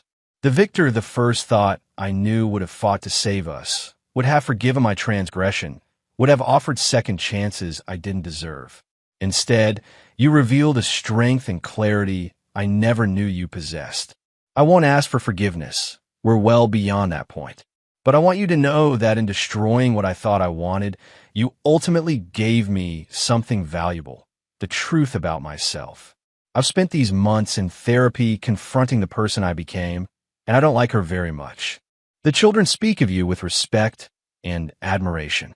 Whatever else I failed at, we raised two remarkable human beings who can recognize integrity when they see it. I hope you found peace in your new life. Perhaps someday I'll find mine. Laurel. Victor refolded the letter carefully, returning it to the envelope. There was a time when such words might have moved him, might have awakened the tenderness that once defined their relationship. Now, they were simply words on paper, an acknowledgement that came far too late to matter. He tucked the envelope into his jacket pocket and rejoined Bennett and Patricia, his focus returning to the project before them. The past had no hold on him anymore. He had built something new from the ruins of betrayal, not just this development or his expanded business, but a life defined by his own terms. That evening, Victor hosted a small dinner gathering at his penthouse. Bennett and Diane, Patricia, Paula, and a few trusted colleagues from the construction industry. As conversation flowed around his dining table, Victor found himself observing the scene with quiet satisfaction. These people had proven their loyalty during his darkest moments. They had stood by him when Laurel and Thorne attempted to destroy his reputation and business. They had earned his trust through actions rather than empty words. You're unusually contemplative tonight, Paula noted softly, taking the seat beside him as others moved to the living room for coffee. Just appreciating the present, Victor replied truthfully. Paula studied him with the architect's eye for detail that made her so exceptional professionally. Thinking about the letter? Victor had mentioned it briefly before dinner. Not really. It belongs to a closed chapter. You never told me something, Paula said after a moment. When you discovered your wife's betrayal and implemented your response, did you ever consider forgiveness instead? Victor considered the question carefully. No, he answered finally. Not because I couldn't forgive a mistake or momentary weakness, but because what Laurel did wasn't a mistake. It was a calculated series of choices that revealed her true character. And you don't believe people can change? Paula pressed gently. They can't, Victor acknowledged. But change doesn't erase consequences. Laurel chose her path knowing the risks. She gambled and lost. I simply ensured the consequences matched the betrayal. Paula nodded thoughtfully. That's what I admire about you, Victor. Your clarity. You don't confuse forgiveness with weakness or consequences with cruelty. Later, after the guests had departed and Paula had returned to her own apartment, their relationship progressing deliberately rather than rushed, Victor stood at his window overlooking the city lights. In reflection, he recognized that the anniversary party that had shattered his marriage had also liberated him from a relationship built on shifting sand. The man who had packed his bags and walked away that day had been wounded, but not broken. From that pain had emerged someone stronger, clearer, and ultimately more authentic. Someone who understood that loyalty and respect were non-negotiable, and that true strength lay not in forgiveness of the unrepentant, but in the courage to enforce boundaries. His phone chimed with an email notification. The final construction permit approved for Riverfront Commons' second phase. Tomorrow would bring new challenges, new opportunities, new horizons. And Victor Mercer would meet them not as the man he once was, but as the man betrayal had forged him to be, unbending, principled, and absolutely clear about what mattered. Some might call him ruthless. Victor preferred to think of it as honest, with himself and with the world. And in that honesty, he had finally found freedom. And there you have it. Another story comes to an end. What did you think? I'd love to hear your thoughts in the comments below. If you enjoy this story, consider joining our community by subscribing. It means the world to us. For more stories like this one, check out the recommended videos on screen. And I'll see you there. Welcome back to another story on Infidelity Tales Lab. Before we begin, tell us, where in the world are you watching from? Now, let's dive into today's story. Chapter 1, The Wrong Box. Marcus Bryant was reviewing quarterly reports when his phone buzzed with an unknown number. As a senior security consultant for tech companies, he got plenty of spam calls, but something about the timing made him answer. Mr. Bryant? This is Principal Don Guthrie from Oakwood Elementary.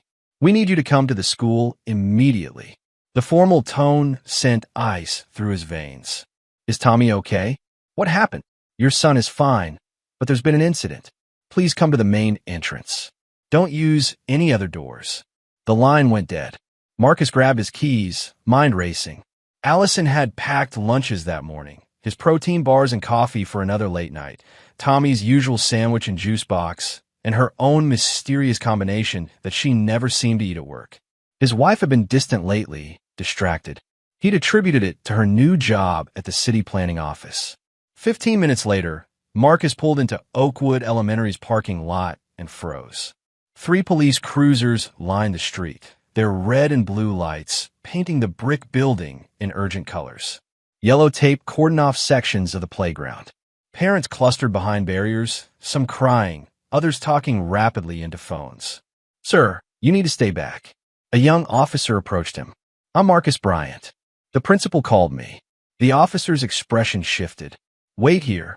Marcus watched children being escorted from side exits to waiting buses. Whatever happened was serious enough to evacuate the entire school. His chest tightened. Tommy was only 8, too young for whatever chaos had erupted in his small world. Mr. Bryant? Marcus turned to see a man in his 50s approaching, badge clipped to his belt. Detective Charles Robinson had the weathered look of someone who'd seen too much, but his eyes held an odd intensity that made Marcus immediately wary. I'm Detective Robinson. We need to talk. Where's my son? He's safe. Being interviewed by a child psychologist. This is about what he brought to school today. Robinson gestured toward the building. Would you mind taking a look at something? They walked past the barriers, through the main hallway where Marcus had attended parent-teacher conferences and school plays. The normalcy felt surreal against the backdrop of armed officers and crime scene tape. In here, Robinson opened a classroom door. Inside, Tommy sat at a small table with a kind-looking woman Marcus didn't recognize. His son's eyes were red-rimmed, but he managed a weak smile when he saw his father. "Dad, I didn't mean to take Mom's lunch. Mine had the blue bag, but I grabbed the wrong one and—" "It's okay, buddy." Marcus ruffled Tommy's hair, then noticed the lunch box on the teacher's desk. Allison's plain black container, now wearing evidence tags like jewelry. "Mr. Bryant," Robinson said quietly, "we need you to look at this." The detective snapped on latex gloves and opened the container. Inside, where Marcus expected to see Allison's usual salad, lay a clear plastic bag containing white powder, a small digital scale, and underneath it all, a stack of photographs. Marcus's blood turned to slush. The photos showed men in expensive suits exchanging envelopes, timestamps indicating they were taken recently. He recognized some faces, city council members, the police chief, even Judge Catherine Stokes from the county courthouse. "Sir, we need you to explain why your wife is carrying narcotics and what appear to be surveillance photos of prominent city officials." Marcus stared at the evidence, his mind reeling. This wasn't possible. Allison worked in city planning, filed permits, attended boring municipal meetings. She couldn't be involved in whatever this was. I don't understand. This isn't. Allison wouldn't. "Where's your wife now, Mr. Bryant?" The question hung in the air like a blade. Marcus realized he didn't actually know. She'd left for work that morning, kissed him goodbye like she had for the past 12 years of marriage.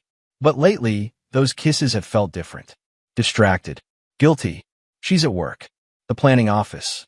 Even as he said it, Marcus knew something was very wrong. Robinson exchanged a look with another officer. "We'll need to verify that. In the meantime, we have some questions." As they led him toward another room, Marcus caught sight of Tommy's teacher, Beth Hendricks, watching from the hallway. She'd taught his son since September, and he'd always liked her straightforward approach. But now she looked troubled, almost fearful. "Mrs. Hendricks discovered the contents when your son couldn't open the container during lunch," Robinson explained. She immediately called security.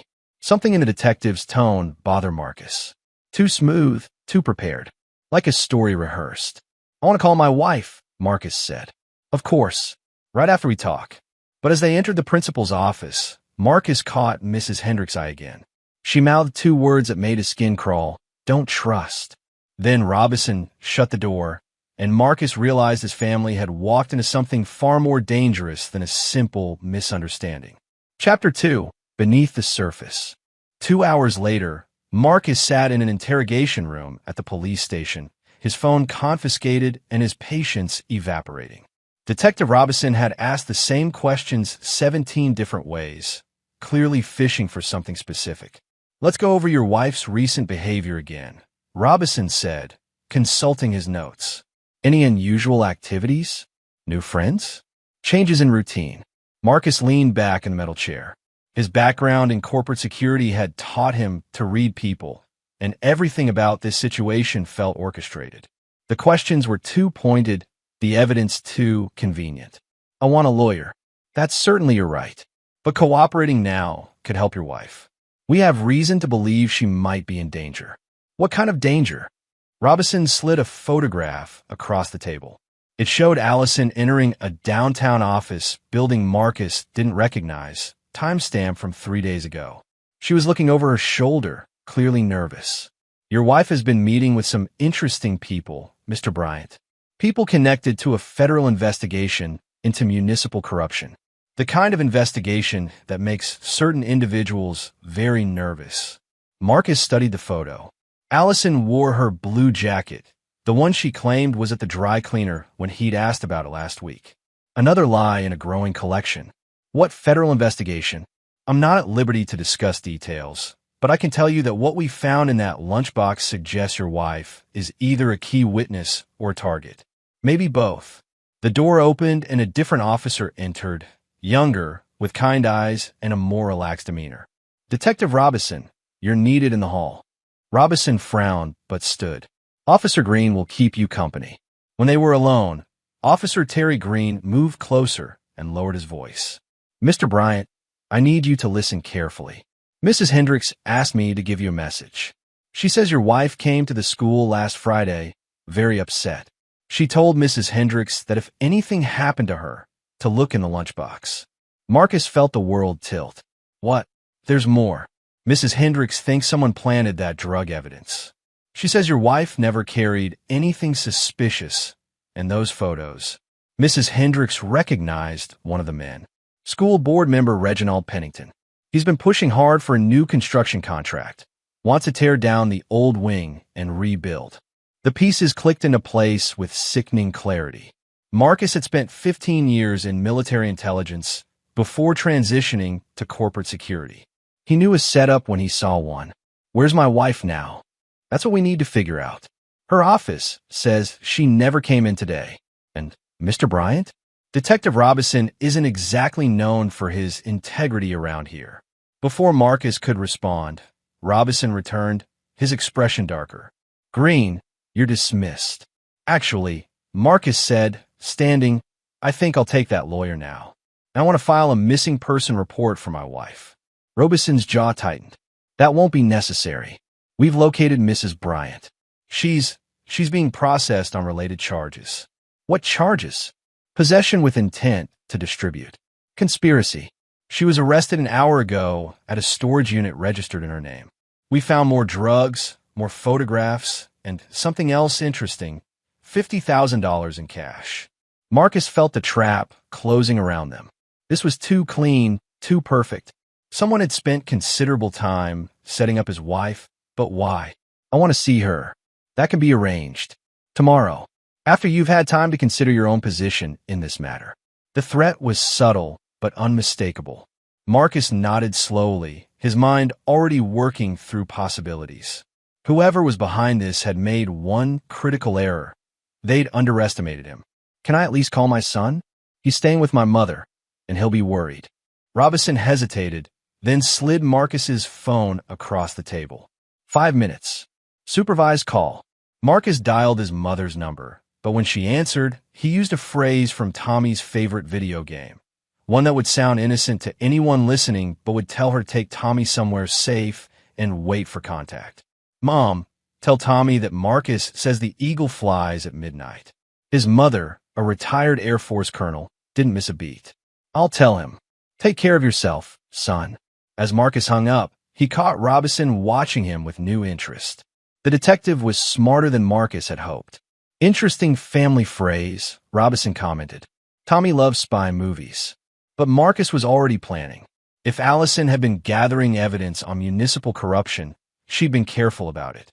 And if someone was desperate enough to frame them both, the corruption went deeper than city permits and construction contracts. As they released him with orders not to leave town, Marcus walked into the evening air and immediately noticed the black sedan following him home. Amateur hour. They wanted him to know he was being watched. Good. That meant they were worried. Marcus Bryant had spent years protecting corporate executives from threats, both foreign and domestic. Now it was time to protect his family, and he was going to make whoever targeted them regret every decision that led to this moment. Chapter 3. The Real Game. Marcus drove home through familiar streets that now felt like enemy territory. The black sedan maintained a careful distance, its occupants apparently confident he posed no threat. That assumption would cost them. His house looked normal from the outside. Neat lawn, basketball hoop in the driveway, Tommy's bike lying on its side where he'd abandoned it yesterday morning. A lifetime ago. Inside, everything was wrong. Drawers pulled open, paper scattered, couch cushions askew. They'd been thorough, but not careful. The kind of search designed to intimidate rather than investigate. Marcus went straight to his home office and opened a wall safe hidden behind his military commendations. His service pistol, emergency cash, and encrypted hard drive were undisturbed. Either they'd missed it or hadn't wanted to risk triggering additional security measures. He booted up his laptop and accessed the private network he'd maintained since leaving military service. Old habits from intelligence work died hard, and tonight he was grateful for his paranoia. Within minutes, he had preliminary reports on Detective Charles Robinson. 2 civilian complaints in the past year, both dismissed. A gambling problem that led to financial counseling. And most interesting, a recent deposit of $25,000 into his personal account, officially listed as a consultant fee from Pennington Construction. The same Pennington that Mrs. Hendricks had recognized in Allison's photographs. Marcus's secure phone buzzed with a text from an unknown number. Storage Unit 247, Riverside Self-Storage. Come alone. Hey. Allison was alive and trying to make contact, but it could just as easily be a trap. He spent the next hour planning. If this was legitimate, Allison needed help. If it was a trap, he needed to survive it and find out who was pulling the strings. Either way, he wasn't walking in unprepared. Marcus loaded his Glock, pocketed spare magazines, and activated the emergency protocols he'd hoped never to use. A series of encrypted emails went out to former military contacts, complete with evidence packages and instructions to release everything if he didn't check in within 12 hours. The black sedan followed him to the storage facility, hanging back as he parked. Marcus pretended not to notice as he walked toward the units, but his peripheral vision caught 2 men taking positions near the entrance. Unit 247 was at the back of the complex, away from the main road and security cameras. Perfect for an ambush. Marcus approached carefully, using other units as cover. The roll-up door was cracked open 6 inches. Marcus could see light inside, but no movement. Allison! Marcus, thank God! Her voice came from deep within the unit. Hurry, I don't know how long we have. Marcus hesitated. Something in her tone was off, too urgent, maybe coached. What's the name of the restaurant where we had our first date? Silence. Then, Marcus, there's no time for games. They're coming. Wrong answer. Their first date had been at Tony's Pizza, and Allison would never forget because she'd gotten food poisoning and he'd spent the night holding her hair back while she was sick. She told that story at every anniversary. Marcus stepped back and drew his weapon just as the unit door slammed upward. 3 men charged out, but Marcus was already moving, using his training to create distance and chaos. The first man went down with 2 round center mass. The second took cover behind a nearby unit, but Marcus had anticipated the move and put a bullet through his shoulder before he could raise his rifle. The third man, Detective Robinson, had Allison in front of him as a human shield.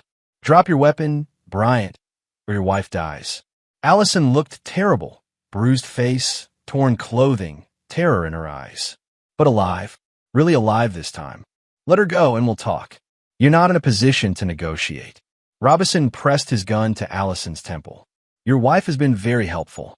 Told us all about your little insurance policies, your military contacts.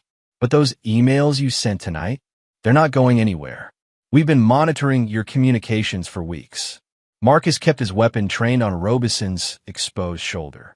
A difficult shot with Allison so close, but doable. What do you want? Your wife stumbled on something she shouldn't have seen. Construction contracts, permit approvals, cash changing hands. She took pictures, recorded conversations. Very inconvenient. So you decided to frame her? The drug angle was Pennington's idea. Make her look unreliable, discredit any evidence she might have gathered. But you both know too much now. Marcus saw Allison's eyes flick towards something behind him and immediately threw himself sideways. The fourth man's shot splintered wood where Marcus's head had been a split second earlier. Rolling to cover, Marcus put 3 rounds into the new threat while Allison broke free from Robison's grip. The detective fired wildly, bullets sparking off metal storage units. When the shooting stopped, Robinson was on the ground, clutching his leg, and Allison was pressed against a concrete wall, shaking but unharmed. It's over, Marcus called out, sweeping the area for additional threats. Your men are down, and backup is already on the way. You think this ends with me? Robinson snarled through gritted teeth. Pennington has half the city council in his pocket. The police chief, judges, the mayor. You can't fight them all. Marcus zip-tied Robison's wrists and helped Allison to her feet. She fell into his arms, and for the first time since this nightmare began, he felt like they might survive it. Marcus, I'm so sorry. I saw them taking bribes, covering up safety violations that could have killed children. I thought I could gather enough evidence to expose them before anyone got hurt. We'll figure it out. But first we need to get somewhere safe. As sirens approached, real ones this time, called by his military contacts, Marcus realized their enemies had made a critical miscalculation. They thought they were dealing with a suburban family, easy to intimidate and eliminate. Instead, they declared war on a man who'd spent his career preparing for exactly this kind of fight. And Marcus Bryant was just getting started. Chapter 4. The Network Exposed. Safe house rules. No phones, no internet, no contact with the outside world until they understood the full scope of the conspiracy. Marcus had learned these lessons in Baghdad, but he'd never expected to apply them in suburban America. The cabin belonged to Terry Green's family, tucked away in the mountains 2 hours from the city. Officer Green had revealed himself as an undercover federal agent when Marcus's military contacts verified his identity through encrypted channels. Your wife wasn't the first to notice irregularities, Green explained as Allison applied ice to her bruised face. We've been investigating Pennington construction for 8 months, following a trail that leads from federal infrastructure funds straight into private pockets. Marcus studied the files Green had brought. Pennington wasn't just a corrupt contractor. He was the center of a web that included city officials, state legislators, and federal bureaucrats. The construction company was a front for money laundering on a massive scale. How much money are we talking about? Conservative estimate? $47 million in fraudulent contracts over the past 3 years. They've been building substandard schools, bridges, and municipal buildings while charging premium prices. Your wife's photos could prove systemic fraud that goes all the way to Washington. Allison looked up from her ice pack. That's why they wanted to discredit me. The photos I took at the school board meeting showed Pennington handing envelopes to council members. I thought it was just local corruption, but the amounts were too large. What made you suspicious in the first place? Marcus asked. Tommy's school. They approved a demolition project for the East Wing without proper safety assessments.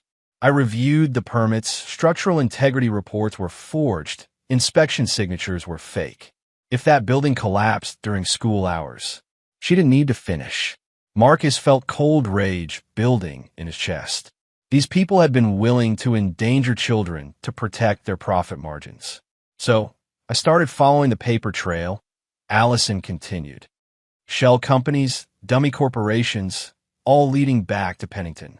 But I needed proof of direct payments to officials. That's when I started taking surveillance photos.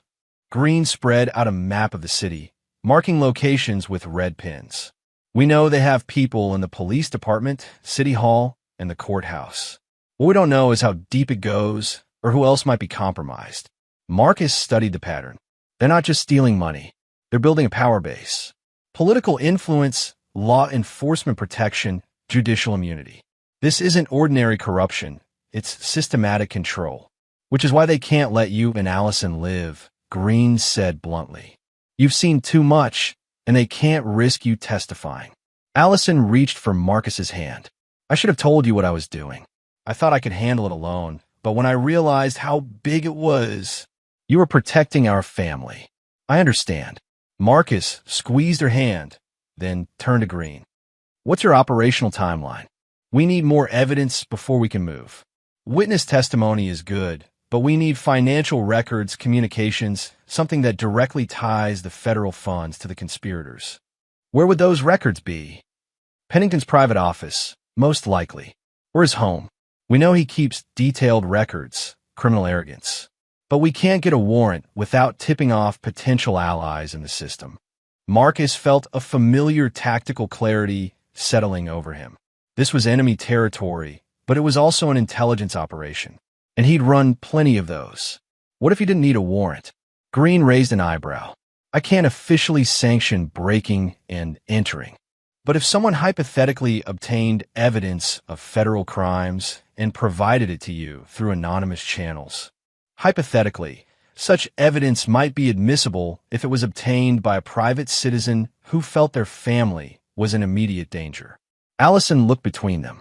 You're talking about burglarizing Pennington's office.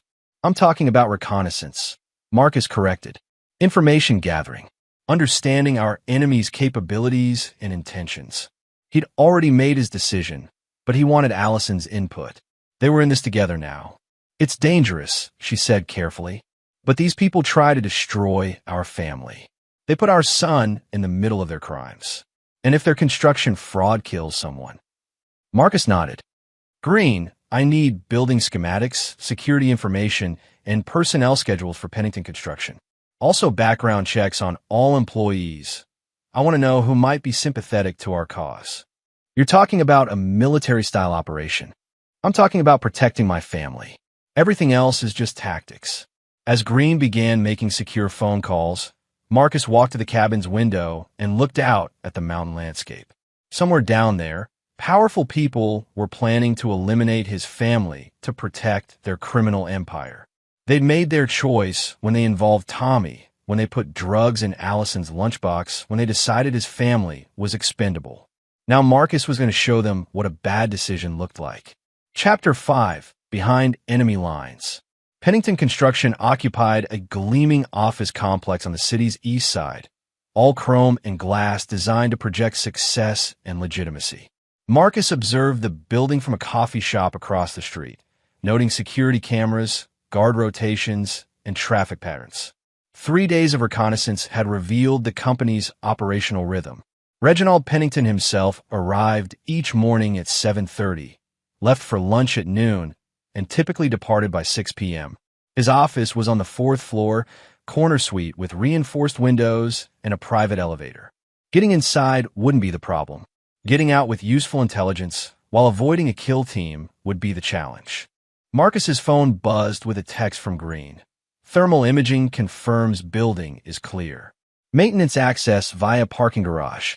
You have 2 hours before security shift change. The parking garage was automated.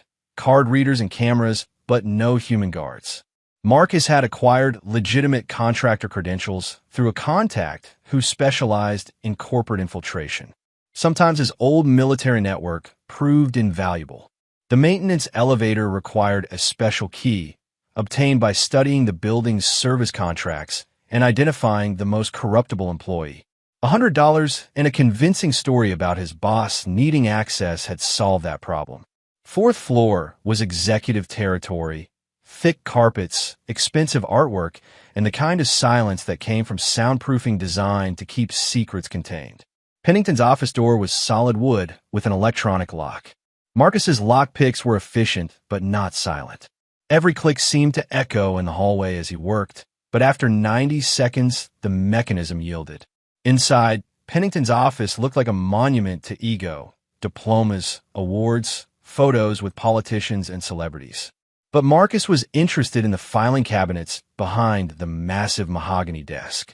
The first cabinet contained standard business documents, contracts, invoices, personnel files. Nothing obviously incriminating, but Marcus photographed everything with a micro camera designed for covert operations. The second cabinet was locked with a different mechanism, more sophisticated, probably containing more sensitive material. Marcus's electronic bypass took longer, and he kept checking his watch. 45 minutes remaining. Inside the locked cabinet, Marcus found what Green needed: detailed financial records showing money flows between Pennington Construction and numerous shell companies. Bank account numbers, transaction dates, coded references to specific officials. But the real treasure was in the bottom drawer: a leather portfolio containing photographs, audio transcripts, and what appeared to be blackmail material on dozens of politicians and bureaucrats. Pennington hadn't just been paying bribes. He'd been documenting everything as insurance. Marcus photographed the contents systematically, but as he worked, he realized someone was walking down the hallway toward the office. Heavy footsteps, purposeful stride, key jingling. He had perhaps 30 seconds before discovery. Marcus pocketed the camera, replaced the files, and looked for options. The windows didn't open, and the office was 40 feet above ground level. The private bathroom offered temporary concealment, but no escape route. The footsteps stopped outside the door. Marcus heard the key sliding into the lock and made his choice. He stepped behind the office door just as it swung open. Reginald Pennington entered, talking on his phone about construction schedules and permit applications. He was a large man, probably 6'4", with the kind of presence that dominated rooms and intimidated opponents. "No, we can't delay the demolition anymore," Pennington was saying. "The federal audit is scheduled for next month. We need that building down and a new foundation poured before anyone can test the concrete." Marcus remained motionless behind the door, barely breathing. Pennington moved to his desk, still talking, apparently planning to work late. "What do you mean there's been complications? I told you to handle the Bryant situation permanently." Marcus's blood chilled. They were still planning to eliminate his family. Detective Robinson failed because he underestimated his target. But Bryant is just one man, and accidents happen to people who threaten our operation. Pennington ended the call and sat heavily in his chair. Marcus had perhaps 5 minutes before the man noticed something amiss, disturbed papers, or the faint scent of aftershave that didn't belong. Moving with absolute silence, Marcus edged toward the door. But as he reached for the handle, Pennington's phone rang again. "What now?" Pennington answered irritably. "You found them where?" Marcus froze. The conversation might reveal intelligence about threats to his family. The safe house was compromised? How is that possible? Pennington's voice rose with anger. "I want them found and eliminated tonight. No more games, no more attempts at subtlety. Just end this." The call ended, and Pennington immediately dialed another number. "Omar, it's me. The federal agent protecting the Bryants, Terry Green. I need you to take care of him. Permanently." Marcus had heard enough. His family was in immediate danger, and every second he remained hidden was a second closer to disaster. But Pennington was between him and the door, and the man was armed. Marcus could see the shoulder holster beneath his suit jacket. Making his decision, Marcus stepped from behind the door and pressed his pistol to the back of Pennington's neck. "Hands on the desk. Don't move." Pennington tensed, but complied. "You must be Marcus Bryant. I've heard a great deal about you. Call off your people. Now, I'm afraid that's not possible. You've become too much of a liability." Marcus increased pressure with the gun barrel. "Wrong answer. Try again. You think killing me solves your problem? I'm one man in a network that spans 3 states. You can't fight them all. Maybe not, but I can start with you." Pennington chuckled, the sound cold and confident. "You won't shoot me. You're not a killer, Bryant. You're a family man, a protector. You don't have the stomach for what needs to be done." Marcus considered the man's words. Pennington was right about one thing. Marcus didn't want to be a killer, but he'd been willing to become one the moment these people threatened his family. "You're right," Marcus said finally. "I'm not going to shoot you." Instead, he struck Pennington behind the ear with the gun's grip, and the man slumped unconscious across his desk. Marcus zip-tied Pennington's wrists and ankles, then used the man's phone to send a text. "Bryant's situation resolved. Stand down all teams." It might buy them a few hours, long enough to get his family to safety and turn the evidence over to Green's federal contacts. But as Marcus prepared to leave, he found one more item in Pennington's desk, a detailed floor plan of Tommy's school, with a demolition schedule and a note. Expedite removal of witnesses if necessary. They'd been planning to blow up the school with his son inside. Marcus stared at the document, feeling something fundamental shift inside him. These people had moved beyond crime into pure evil, and they'd made his 8-year-old son a target. Pennington was wrong about one thing. Marcus did have the stomach for what needed to be done. He just hoped he could live with himself afterward. Chapter 6. The Hunter Becomes the Hunted. The safe house was compromised, exactly as Pennington had promised. Marcus arrived to find the cabin's windows shot out, furniture overturned, and blood on the kitchen floor. But no bodies, which meant Green had managed to evacuate Allison and Tommy before the attack. Marcus's secure phone contained a single text message. Package relocated to secondary location. Wolfpack still hunting. Secondary location was a code they'd established. If the cabin was blown, everyone would rendezvous at the abandoned ranger station 12 miles north. But Marcus had a growing suspicion that even their secure communications were being monitored. The mountain road to the ranger station wound through dense forest, perfect terrain for an ambush.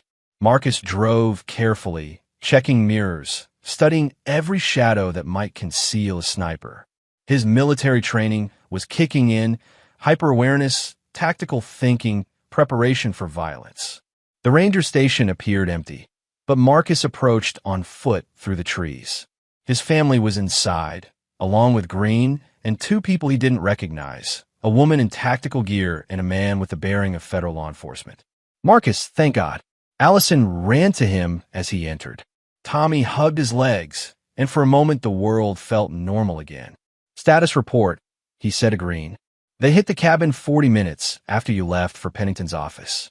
Professional team, military-grade weapons. We had maybe 2 minutes warning for motion sensors. Anyone hurt? Agent Silva took a round through the shoulder, but she'll live. Green gestured to the woman in tactical gear, who was bandaging her own wound with practiced efficiency. The federal agent stepped forward. I'm Special Agent Leonard Ward, FBI. Agent Green has filled me in on the situation. What did you find at Pennington's office?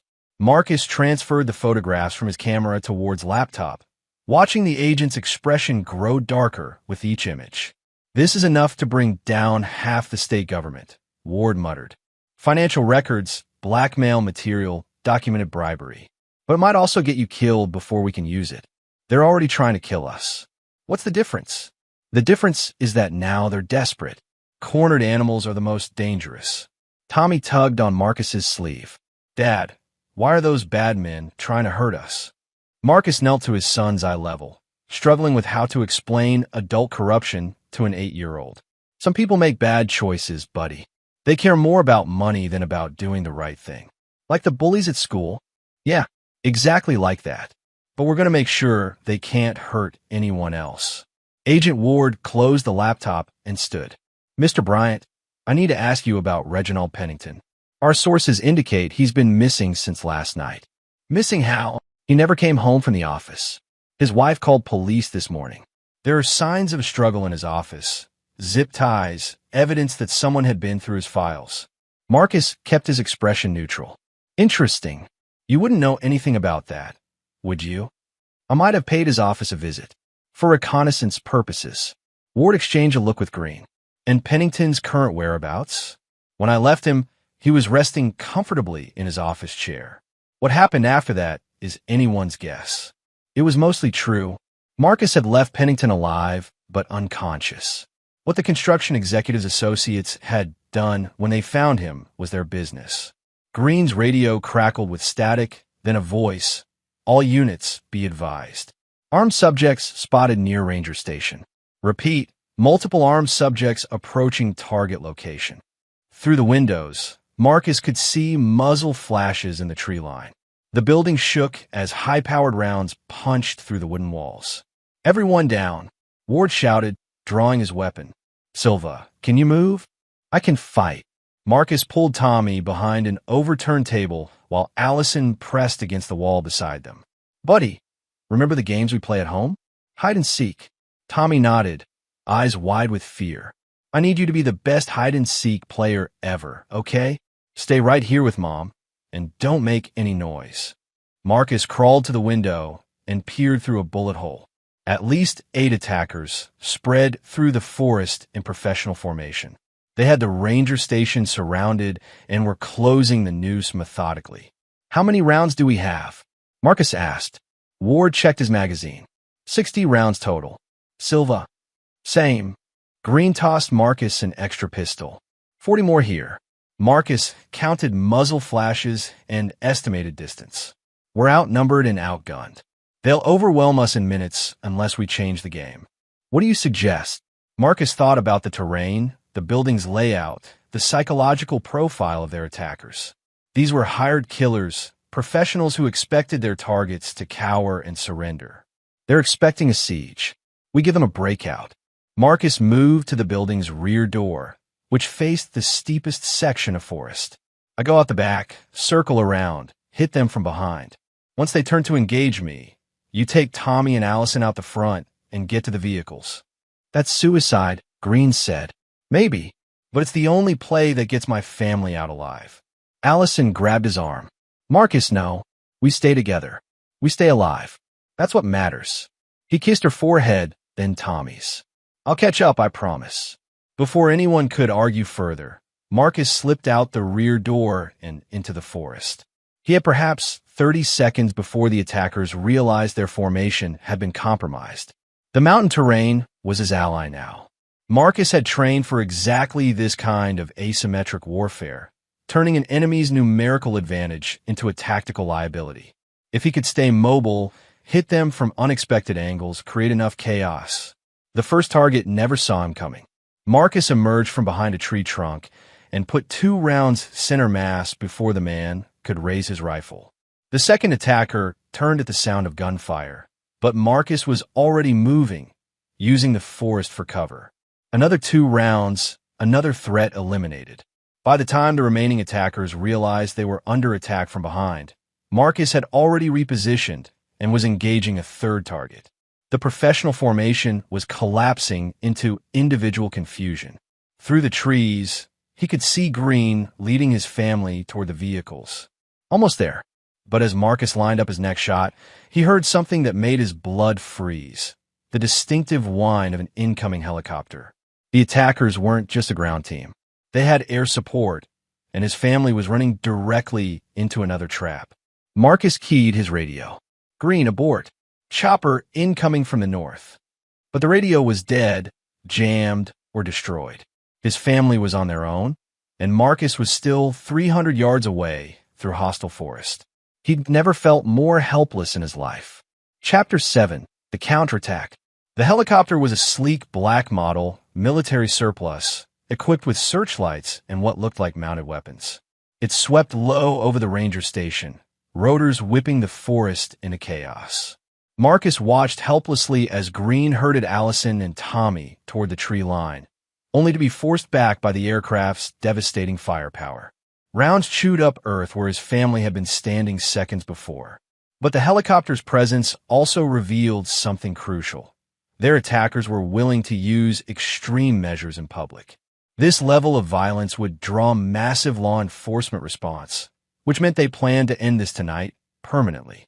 Marcus keyed his backup radio, hoping at least one frequency remained clear. Ward, do you copy? Barely. We're pinned down. That chopper's got us locked in the building. Can you reach your people? Federal response. Already called it in, but nearest support is 40 minutes out. We don't have 40 minutes. Marcus studied the tactical situation. The helicopter was maintaining a circular pattern around the ranger station, using its searchlight to deny his family any escape route. The remaining ground team was tightening their perimeter, preparing for a final assault. But the aircraft was also the enemy's critical vulnerability. Take it down, and the entire operation would collapse. Marcus had one advantage. His opponents didn't know his military background included advanced weapons training.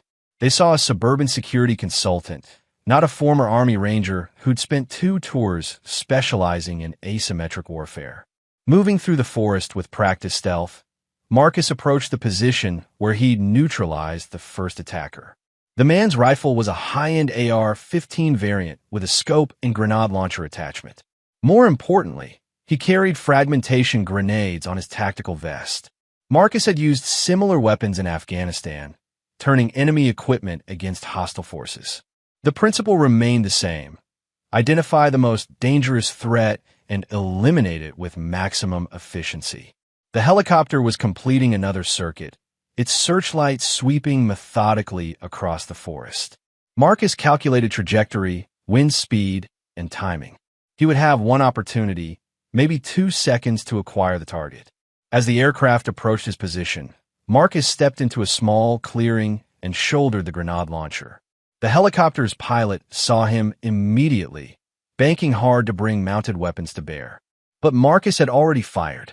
The grenade struck the helicopter's main rotor assembly, and the aircraft disintegrated in a spectacular fireball that lit up the entire mountainside. Burning debris rained down through the forest as Marcus ran toward the ranger station. The explosion had shocked the remaining attackers into momentary paralysis, exactly the opening his family needed. "Move now," Marcus shouted into his radio. "Go, go, go." He saw Green burst from the building with Tommy in his arms, Allison and the federal agents close behind. They sprinted toward the vehicles as Marcus laid down, covering fire, forcing the scattered ground team to take cover rather than pursue. But as his family reached the trucks, Marcus heard engines approaching from the mountain road. More vehicles, more attackers. The helicopter had been just the first wave. Ward, Marcus keyed the radio. How much federal backup did you call for? Everything I could. FBI, ATF, state police. But they're still 30 minutes out. 3 SUVs rounded the bend, high-performance vehicles with reinforced glass and tactical modifications. Professional operators, well-equipped and determined to finish what they'd started. Marcus made a battlefield decision that would haunt him for years. Instead of trying to escape with his family, he would buy them time by engaging the new threats directly. Green, take my family and run. Federal Highway 6, north toward the state line. Don't stop until you reach FBI headquarters. Marcus, don't do this. Tell Tommy his dad loves him. Tell Allison I'll see her soon. Marcus switched to a different frequency, one he'd hoped never to use again. Phoenix Base, this is Reaper 7. Requesting immediate tactical support. Coordinates following. The voice that answered was crisp and professional. Reaper 7, Phoenix Base. We show you as inactive status. Reactivating under emergency protocols. I have a family in immediate danger from hostile forces. Permission to engage with extreme prejudice. A pause, then. Reaper 7, you are authorized. Cavalry en route. ETA 20 minutes. Marcus felt something shift inside him. The transition from protective father back to the soldier he'd been trained to be. These people had threatened his child, tried to destroy his family, and shown no mercy. Now they would learn what that really meant. The first SUV was already disgorging armed men when Marcus opened fire from an elevated position. His first shots shattered the vehicle's windshield and sent the occupants diving for cover. The second vehicle tried to flank him through the forest. But Marcus had anticipated the move. A grenade placed with surgical precision disabled their engine and scattered the team. By the time the third SUV arrived, Marcus had repositioned again, using terrain and darkness to remain invisible while picking off targets systematically. This was the kind of combat he'd excelled at overseas. Lone operator against superior numbers, turning an enemy's aggression into their weakness. But even as he fought, Marcus kept one eye on the horizon. His family was escaping, putting distance between themselves and this nightmare. That was what mattered. Everything else was just tactics. Chapter 8. Endgame. Dawn broke over the mountain forest, revealing a scene of total devastation. Burning vehicles, scattered equipment, and the silence that follows overwhelming violence. Marcus sat on a fallen log, cleaning his rifle while federal agents processed the crime scene. The cavalry he'd called had arrived exactly on schedule. A tactical team from his old unit, operating under classified protocols that allowed them to engage domestic threats when federal agents requested assistance. Officially, they'd never been there. Special Agent Ward approached, looking exhausted. Final count is 15 hostile Kia, no federal casualties. Your family is secure at FBI headquarters in Denver.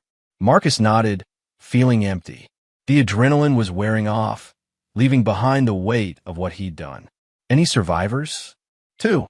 They're being processed separately, but neither is talking. Professional operators, probably foreign nationals. What about Pennington? Ward's expression darkened. Found him this morning in his office. Tortured, then executed. Someone wanted information from him before he died. Marcus felt a chill. What kind of information? Security details for his associates, locations of evidence, financial records. Someone was cleaning house, eliminating everyone who could implicate the broader conspiracy. The implications were staggering. Pennington hadn't been the top of the organization. He'd been middle management, and his death meant the real powers behind the corruption were still active. My family isn't safe, is it? Ward shook his head.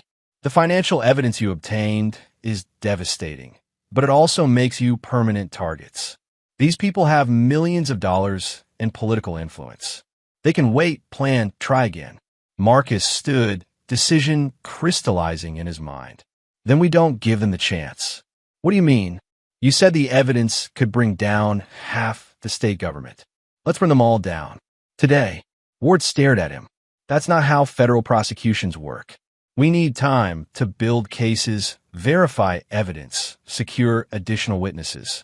Time is what gets my family killed. These people just demonstrated they're willing to use military-grade weapons in domestic operations.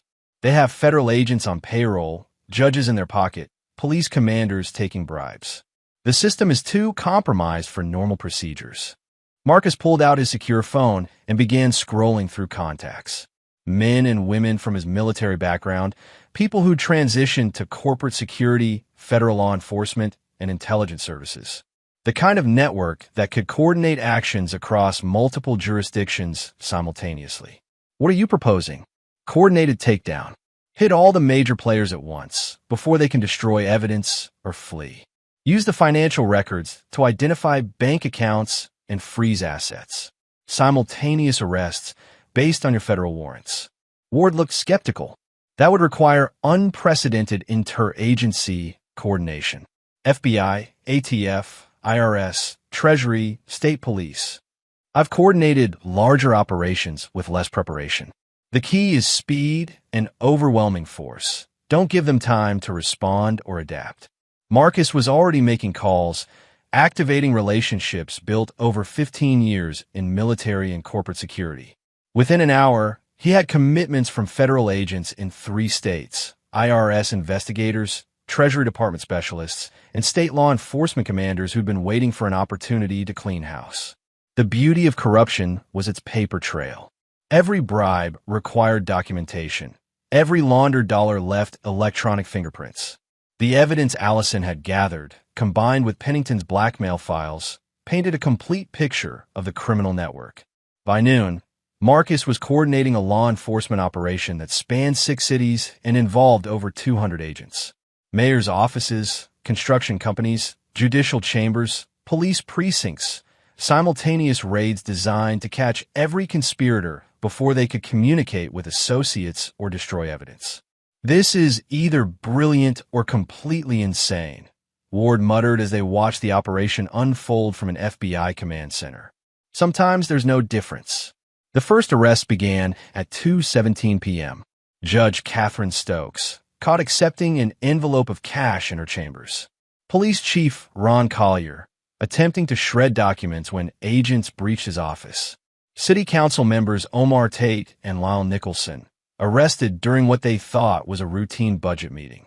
By 4 p.m., the entire conspiracy was in custody or fleeing. Bank accounts frozen, assets seized, decades of corruption finally exposed to daylight. Marcus watched the news coverage, feeling a mixture of satisfaction and exhaustion. His family would be safe now. The people who'd threatened them were either in federal custody or facing life in prison. But as the adrenaline faded, he realized the true cost of what he'd done. 15 men lay dead on a mountainside because they'd chosen to threaten his family. A network of corruption that had operated for decades was destroyed because they'd made his son a target. Marcus Bryant had been a protector, a father, a man who believed in working within the system. Now, he was something else entirely, someone willing to use overwhelming force to defend what mattered most. His phone buzzed with a message from Allison. Coming home. Is it over? Marcus typed back, it's over. See you soon. But as he prepared to reunite with his family, Marcus understood that some changes were permanent. The man who'd packed Tommy's lunch that morning was gone forever, replaced by someone harder, more dangerous, and infinitely more protective. Some might call it tragedy. Marcus called it evolution. Chapter 9, New Beginnings. 6 months later, Marcus sat in Tommy's school gymnasium, watching his son accept an award for academic achievement. The same building where this nightmare had begun now felt like a symbol of victory. Renovated with legitimate construction funds, made safe by honest contractors, protected by police officers who serve the community rather than criminal interests. The Pennington construction scandal had made national headlines. Congressional hearings, federal trials, and a complete overhaul of municipal contracting procedures. 47 people ultimately received prison sentences ranging from 10 years to life. Marcus's role in the takedown had been carefully sanitized from public records. Officially, He was a concerned citizen who'd provided information to federal investigators. The mountain battlefield had been classified as a terrorist incident, handled by specialized units whose activities remained classified. "Dad, did you see? I got the math award." Tommy bounded over, clutching his certificate. "I'm proud of you, buddy. Mom will be proud too." Allison was testifying before a Senate subcommittee this week, helping craft new oversight legislation for federal infrastructure spending. Her courage in exposing the corruption had made her a reluctant public figure, sought after by lawmakers and media outlets nationwide. Mrs. Beth Hendricks approached, smiling.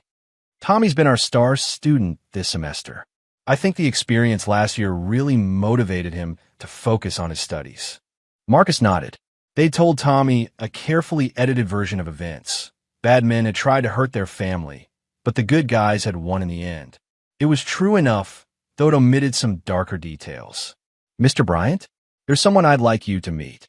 Mrs. Hendricks gestured toward a woman in her 30s wearing a visitor's badge. "This is Sarah Mitchell from the Department of Education. She's been working on the new school security protocols." Marcus shook the woman's hand, immediately noting her firm grip and the way her eyes scanned the room. Former military or law enforcement, possibly both. "Mr. Bryant, I've been hoping to speak with you. My superiors are impressed by your consulting work on the Pennington investigation. We have similar situations in other districts, and we could use someone with your particular skills." Marcus felt a familiar stirring. The call to action, the opportunity to protect innocent people from those who would exploit them. But he also thought of his family, the price they'd already paid, the risks that came with this kind of work. "I appreciate the offer, but I'm focusing on my family right now." "Of course, but if you change your mind." She handed him a business card with a phone number and nothing else. Sometimes good people need someone willing to step outside normal procedures. After she left, Tommy tugged on Marcus's sleeve. "Dad, who was that lady?" "Someone who helps make schools safe, buddy." "Like you did." Marcus looked down at his son, 8 years old, innocent, trusting that his father could protect him from any danger. The weight of that trust was both humbling and terrifying. "Yeah, like I did." That evening, Marcus found himself in his home office, staring at Sarah Mitchell's business card. His computer showed news reports about corruption scandals in 3 different states, children endangered by unsafe buildings, families threatened by criminal networks that operated with impunity. His secure phone contained 7 messages from federal agencies, 2 from corporate clients, and 1 from a former military contact working international security. The word was out. Marcus Bryant got results. Allison found him there when she returned from Washington, her testimony completed and legislation drafted. She looked tired but satisfied, like someone who'd accomplished something important. "How did it go?" Marcus asked. "Good. Real good. The new oversight requirements should prevent another Pennington situation." She noticed the business card on his desk. "What's that?" "Job offer. Department of Education want me to consult on similar cases in other states." Allison studied his expression carefully. "Do you want to take it?" Marcus considered the question. 6 months ago, he would have said no automatically. Too dangerous, too much risk to his family. But the world had changed, or maybe he'd changed. There were people out there who needed protection from forces they couldn't fight alone. Part of me does.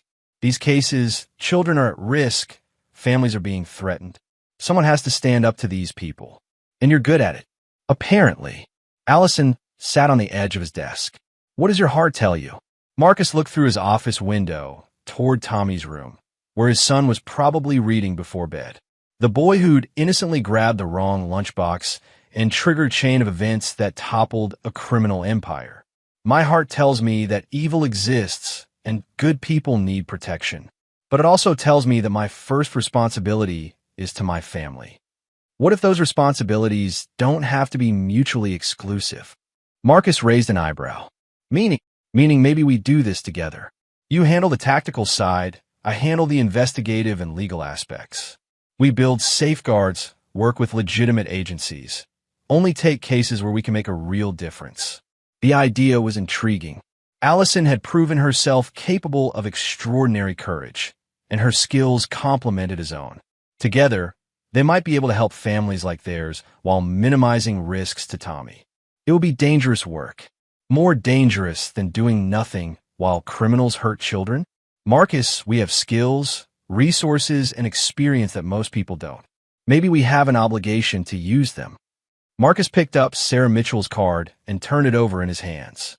6 months ago, he'd been a suburban security consultant with a quiet life and predictable future. Now he was something else entirely, a man who discovered capabilities he'd never wanted to use. If we do this, he said finally, we do it right. Professional operations, legitimate